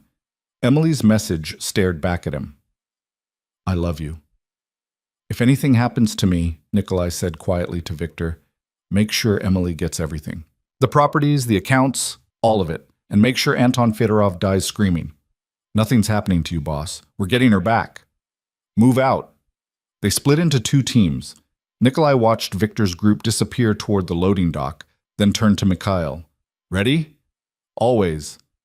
They hit the side entrance like a breaking wave, Mikhail's shoulder against the door, both of them moving through the opening with weapons up and ready. The first guard never knew what hit him. Mikhail's suppressed pistol coughed twice, and the man went down silently. The warehouse interior was exactly as the thermal imaging had shown, a maze of crates and containers creating blind corners and ambush points. Nikolai moved through it with the muscle memory of 1,000 previous operations, his mind cool and calculating even as his heart screamed Emily's name. Gunfire erupted from the loading dock. Victor's team had engaged. The distraction worked perfectly. Hostiles scrambled toward the sound, leaving Nikolai's path clearer. He took the stairs to the second level 3 at a time, Mikhail covering his back. The office door was visible at the far end of the catwalk, barricaded and under assault by 3 men trying to break it down. Nikolai didn't hesitate, didn't announce himself, didn't offer mercy. His first shot took the nearest man in the back of the head. The second man had time to turn before Mikhail's bullet found his chest. The third managed to get his weapon up, managed to fire a wild shot that sparked off metal inches from Nikolai's head. Nikolai's return fire was not wild. The man crumpled. "Emily!" Nikolai called through the damaged door. "It's me. I'm coming in." "Nikolai?" Her voice, muffled but unmistakably hers. Alive. Safe. He kicked the door open, desk and all, and there she was. Bloody, disheveled, barefoot, and terrified but absolutely, gloriously alive. Emily threw herself into his arms hard enough to nearly knock him over. Nikolai caught her, held her, breathed her in like oxygen after drowning. "I've got you," he murmured into her hair. "I've got you. You're safe now." "There's more of them," Emily managed. "Anton." "I'll handle Anton. Mikhail, get her out of here." "No." Emily pulled back, meeting his eyes. "I'm not leaving you." "Emily, I said no. We leave together or not at all." Nikolai wanted to argue, wanted to force her to safety, but there was steel in Emily's eyes, a strength that reminded him why he'd fallen for her in the first place. "Stay behind me," he ordered. "Do exactly what I say, when I say it. Understood?" "Understood."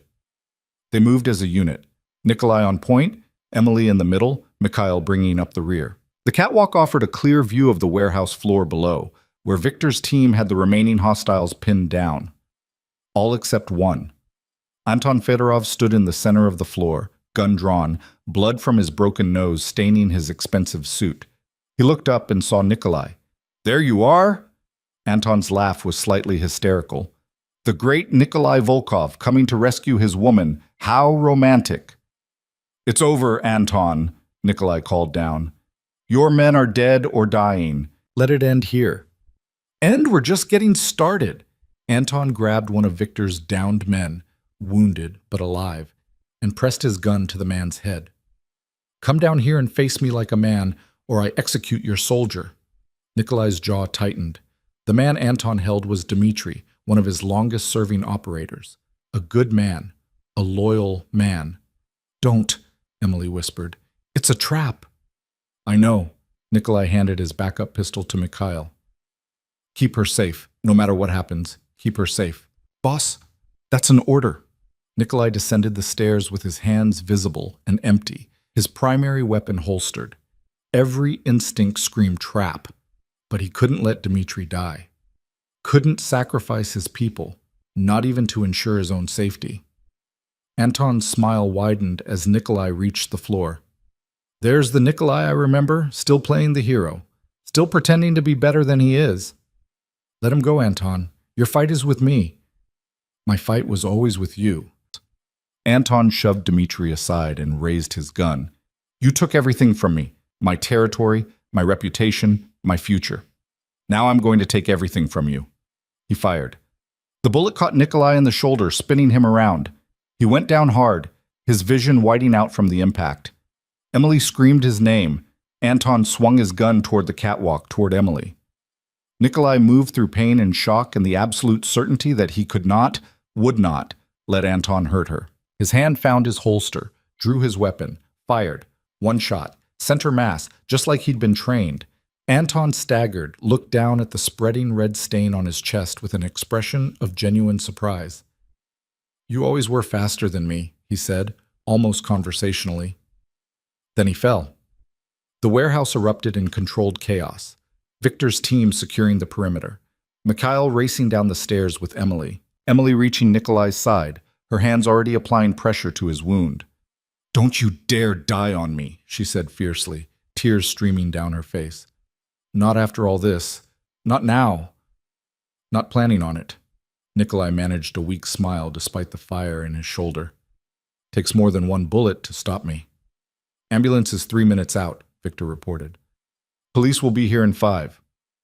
Get the scene cleaned, Nikolai ordered, his voice weaker than he wanted. Make it look like self-defense. Anton kidnapped Emily. We came to rescue her. He fired first. Already on it, boss. Nikolai looked up at Emily, her face blurry through pain and blood loss. Are you okay? Did they hurt you? I'm fine. I'm fine because you came for me. Emily pressed harder on his wound, making him hiss, just like I knew you would. Always, Nikolai promised. I will always come for you. The ambulance arrived with sirens screaming. EMTs swarmed Nikolai, prying Emily's blood-soaked hands away from his shoulder. She tried to follow him into the ambulance, but Victor gently held her back. Let them work, Emily. We'll meet them at the hospital, I promise. Emily watched the ambulance pull away, lights flashing, carrying the man she loved toward an uncertain future. She stood in the aftermath of violence, covered in blood that wasn't hers, surrounded by bodies and bullet casings, and the wreckage of Anton Fedorov's desperate gambit. She should be traumatized, should be crying or screaming or falling apart. Instead, she felt strong, capable, unbroken. She'd fought back. She'd escaped. She'd survived long enough for rescue to arrive. And when push came to shove, when Anton had threatened everything, Nikolai had chosen her, had taken a bullet for her, had killed for her. Emily looked at Mikhail, who stood watching her with an expression she couldn't quite read. Teach me, she said. Everything you know about fighting, about weapons, about protecting myself, I never want to be helpless again. Mikhail's answering smile was sharp and approving. We start tomorrow, after we make sure the boss survives the night. At the hospital, Emily paced the surgical waiting room for 3 hours while doctors worked to remove the bullet from Nikolai's shoulder. Victor sat quietly in the corner, making calls and managing the police investigation. Irina arrived with clean clothes and food Emily couldn't eat. Finally, a surgeon emerged, still in his scrubs. Mr. Volkov is stable. The bullet missed major arteries. He'll need physical therapy and rest, but he should make a full recovery. Emily's knees nearly gave out from relief. Can I see him? He's in recovery now. Give us another hour to move him to a private room. That hour felt longer than the 3 before it. Emily showered in the hospital bathroom, washing away blood and fear and the lingering scent of that warehouse. She changed into the clothes Irina had brought, soft jeans and a sweater that smelled like her apartment, like normal life, like before. When they finally let her into Nikolai's room, he was awake but groggy, his shoulder heavily bandaged. Hey, he said, his voice rough from intubation. Hey yourself. Emily took his hand carefully, mindful of the IV line. You scared me. Sorry, wasn't planning to get shot. Nikolai squeezed her fingers gently. But I'd do it again, 1,000 times. Whatever it takes to keep you safe. I know. Emily leaned down and kissed him softly. That's why I love you, and why you're never doing something that stupid again. Can't promise that. Keeping you safe is kind of my thing now. They sat in comfortable silence for a while, just existing together, alive and whole and together. Finally, Emily said, Mikhail's going to train me, really train me. I'm never going to be helpless again. Nikolai studied her face, seeing something there that made him smile. You were never helpless, Emily. You broke free of those restraints on your own. You escaped 7 armed men. You survived until I could get there. That's not helpless. That's a fighter. Then I'm going to become a better fighter, strong enough to stand beside you, equal partners. We already are equal partners. Nikolai lifted her hand to his lips. But if training makes you feel more secure, then train. Mikhail's the best. He'll teach you well. A knock on the door interrupted them. Victor poked his head in. Sorry to interrupt, but the police want statements. I can stall them if you need more time. No. Nikolai shifted, wincing at the pain in his shoulder. Let's get it over with. Emily, you remember what to say? She nodded. Anton kidnapped me for ransom. You came to rescue me. He shot first. You defended yourself. Self-defense all the way. Smart woman. Victor will handle the details. By tomorrow, this will all be officially resolved. The police interview was brief and professional. Victor had already laid the groundwork. Security footage edited, witness statements aligned, physical evidence positioned. Anton Fedorov had kidnapped Emily Carter in a desperate bid for money and territory. Nikolai Volkov had mounted a rescue operation. Anton had fired first. End of story. The investigating detective seemed almost relieved to close it so neatly. No one wanted to dig too deep into Nikolai Volkov's business, not if they wanted to keep their careers intact. By midnight, Emily and Nikolai were alone again. He was sleeping fitfully, pain medication wearing off. Emily sat in the chair beside his bed, watching him breathe, counting each rise and fall of his chest like a prayer of gratitude. They'd survived. Both of them. Against odds that should have destroyed them. And tomorrow, Emily knew, they would wake up and continue building the life they'd started with a message to the wrong number. But they would build it stronger this time, together, unbreakable. She took Nikolai's hand and held it through the long night, keeping vigil over the dangerous, complicated, beautiful man who had saved her life and then let her save his right back. Dawn broke over the city with golden light that filtered through the hospital blinds, painting stripes across Nikolai's sleeping face. Emily hadn't moved from her vigil, her hand still clasped in his, her body stiff from hours in the uncomfortable chair. She didn't care. Being close to him, feeling the steady warmth of his pulse beneath her fingers, was worth any amount of physical discomfort. Nikolai stirred as the sun touched his eyes. He blinked slowly, orienting himself, then turned his head to find Emily watching him. "You didn't sleep," he said, his voice rough. "Couldn't. Every time I closed my eyes, I saw Anton pointing that gun at you." Emily's throat tightened. "I thought I'd lost you." "Takes more than one bullet." Nikolai tried to sit up and immediately regretted it, pain lancing through his shoulder.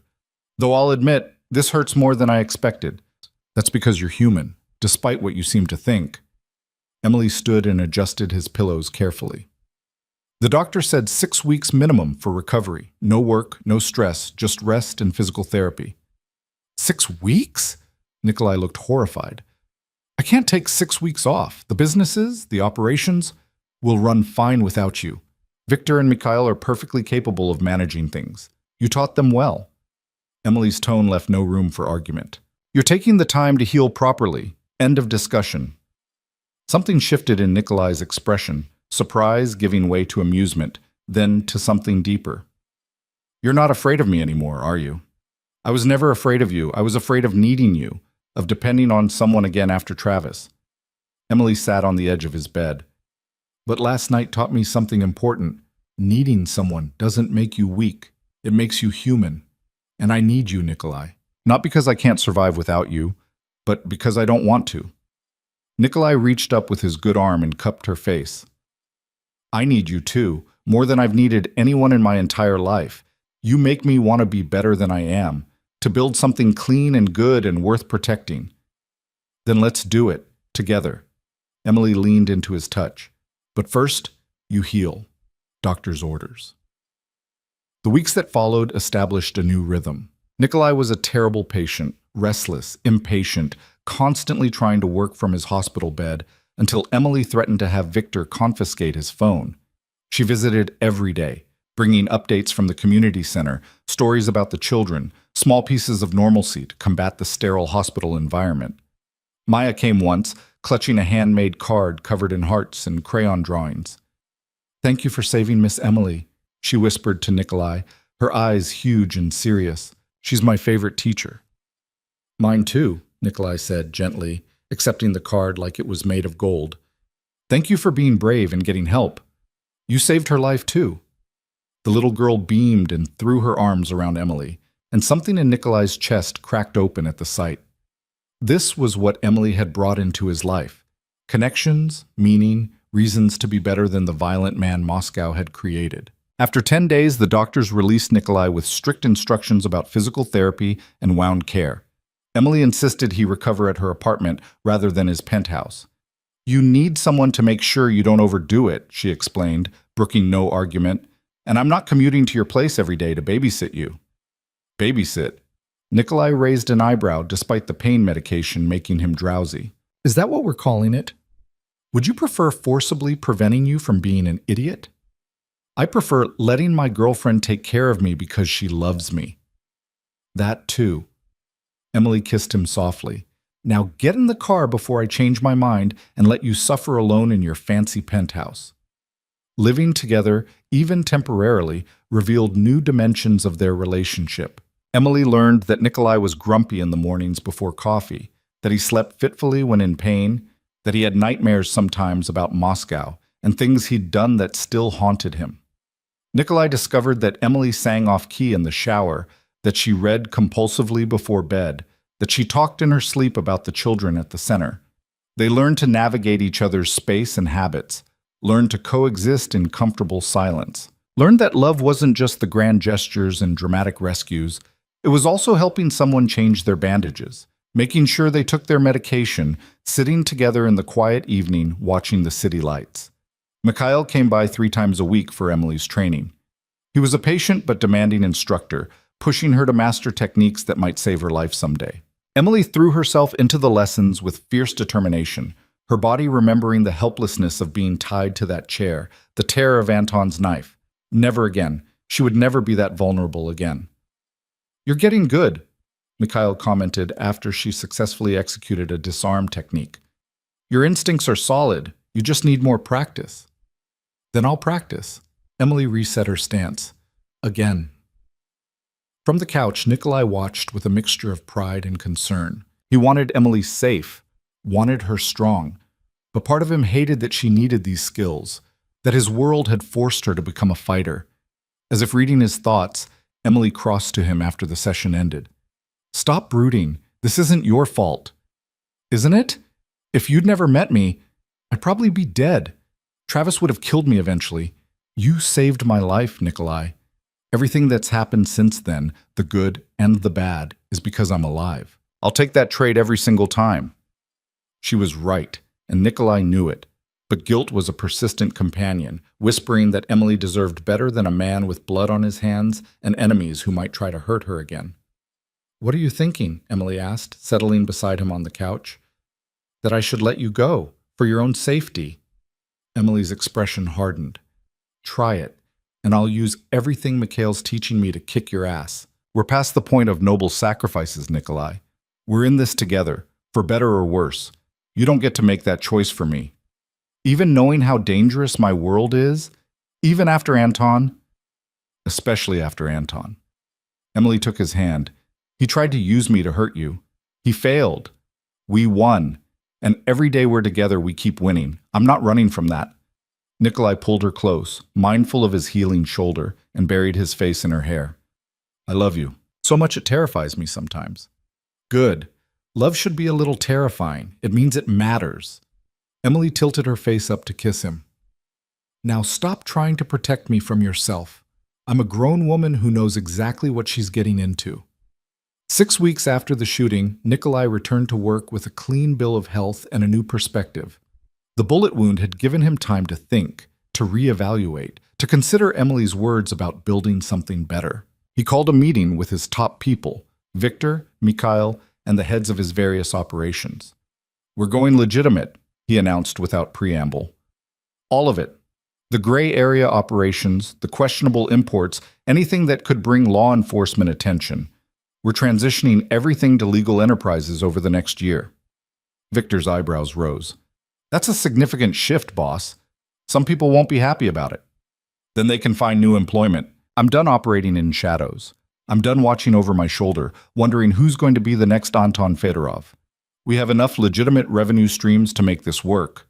Real estate, import-export that's actually legal, investments. We build on that foundation." "This is because of Emily," Mikhail said. It wasn't a question. "Yes, and because I'm tired of being the man Moscow made me. I want to be someone she can be proud of. Someone who doesn't need to explain away his business practices or worry that his enemies will target the woman he loves." Nikolai's voice was firm. "This is happening. You're either with me or you're not."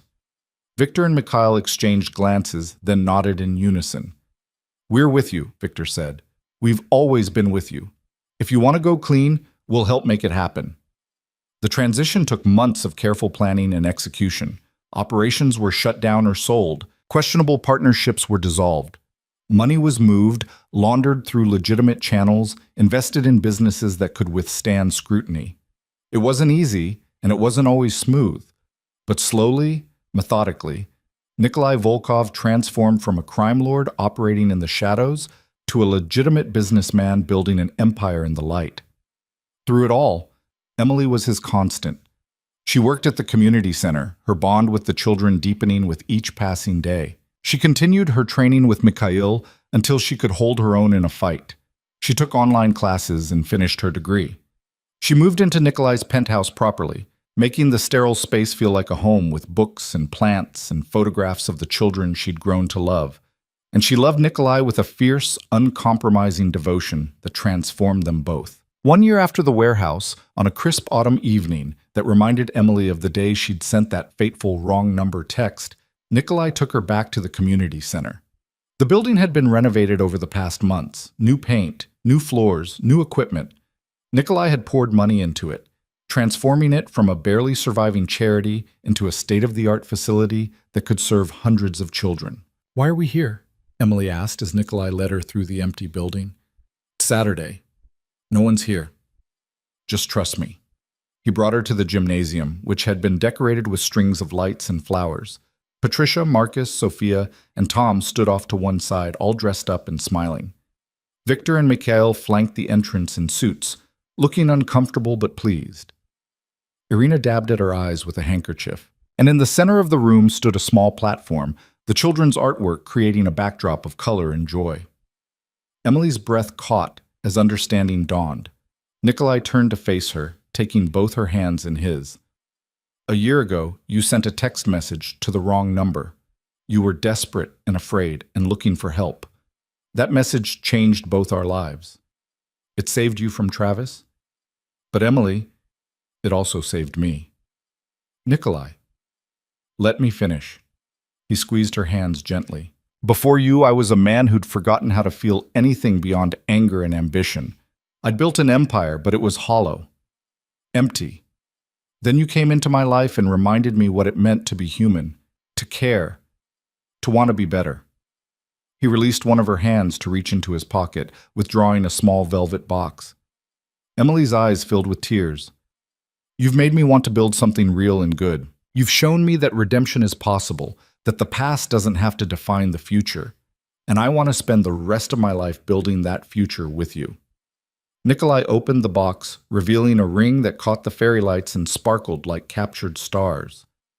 "Emily Carter, will you marry me?" Emily looked at the ring, then at Nikolai's face. This dangerous, complicated, beautiful man who'd saved her life and then let her save his. She thought about the journey that had brought them here, from that terrifying night in Travis's apartment to this moment surrounded by people they loved in a place that represented hope and second chances. "Yes," she said, her voice steady and sure. "Yes, I'll marry you." Nikolai slipped the ring onto her finger and pulled her into his arms, kissing her deeply while their friends applauded. When they finally broke apart, Emily was crying and laughing simultaneously. "I have something for you too," she said, wiping her eyes. "I was waiting for the right moment, but I think this is it." She reached into her purse and pulled out an envelope, handing it to Nikolai with trembling hands. He opened it carefully, extracting a document that made his eyes widen. It was incorporation papers for a foundation, the Second Chances Foundation, dedicated to helping victims of domestic violence. Emily had listed herself as director and Nikolai as primary benefactor. "I've been planning this for months," Emily explained, "using everything you've taught me about business and everything I've learned working with the children. We'll provide safe housing, job training, legal assistance, counseling, everything I wish I'd had when I was with Travis. Everything that might have helped Alina if she'd had somewhere to turn." Nikolai stared at the document, his throat tight with emotion. "This is incredible. I want to help people the way you helped me. I want to turn that wrong number text into something bigger, something that can save other women who are desperate and afraid and don't know where to turn." Emily's voice was passionate, fierce. "We can do this together, build something that matters." "We already have." Nikolai pulled her close again. "This foundation, this center, this life we're building, it all matters. You matter. More than anything." The celebration that followed was small but perfect. Patricia produced champagne and a cake. The children had made decorations that now adorned the walls.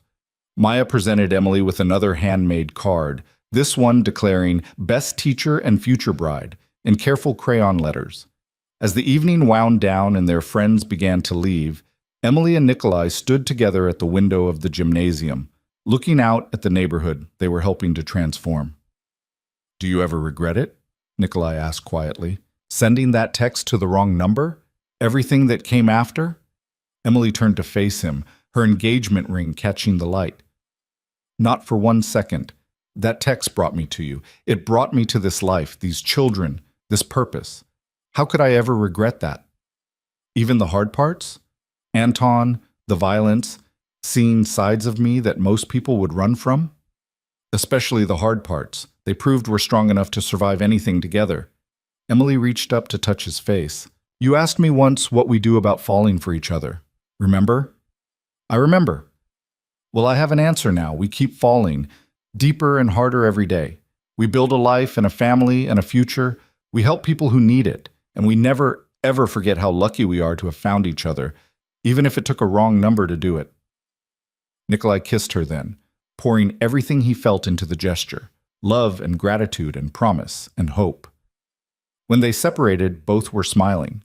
"Come on," Emily said, taking his hand. "Let's go home." They drove through the city together, past the apartment where Travis had nearly killed her, past the penthouse where Nikolai had first brought her to safety, past all the places that marked their journey. The night was clear, stars visible despite the city lights, and Emily thought about fate and chance and the mysterious ways life could change in an instant. One text message, one accidental connection. That's all it had taken to transform two broken people into something whole and beautiful.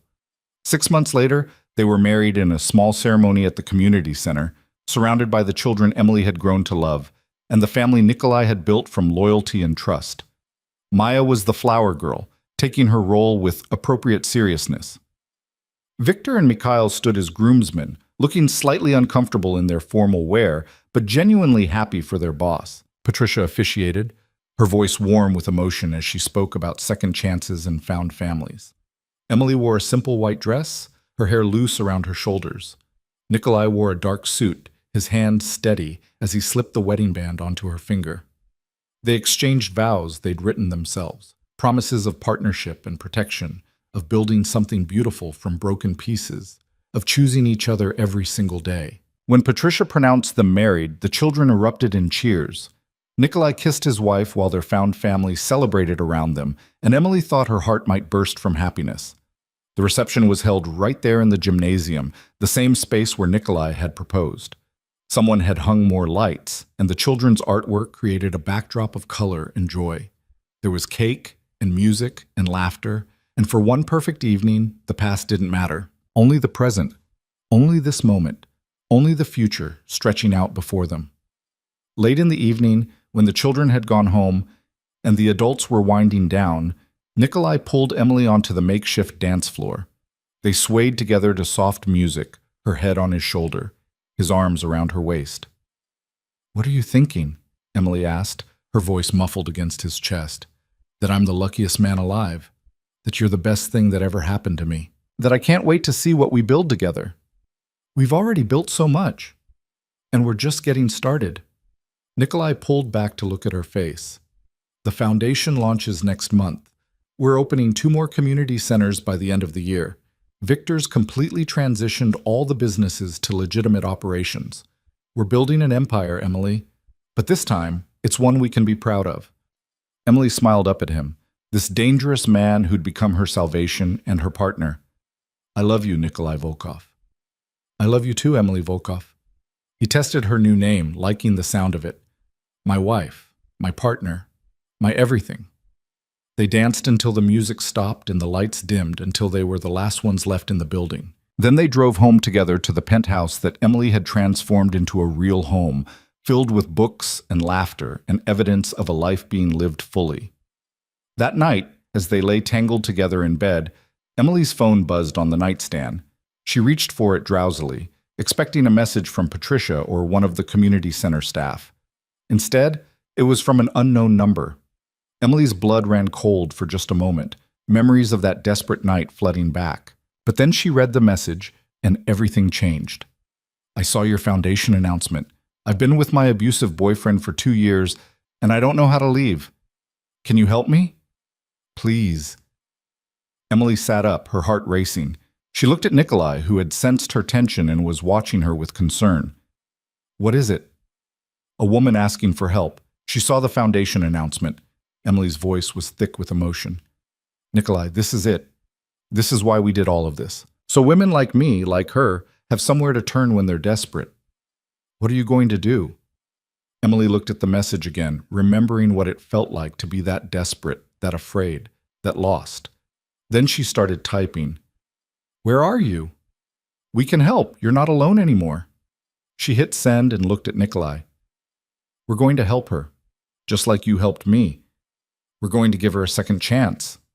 Nikolai pulled her close, kissing the top of her head. That's my girl. Saving the world one wrong number at a time. Emily's phone buzzed again. An address, a plea for urgency, a life hanging in the balance. She was already getting dressed, already planning, already becoming for this stranger what Nikolai had been for her. Salvation in the darkness, hope when all seemed lost.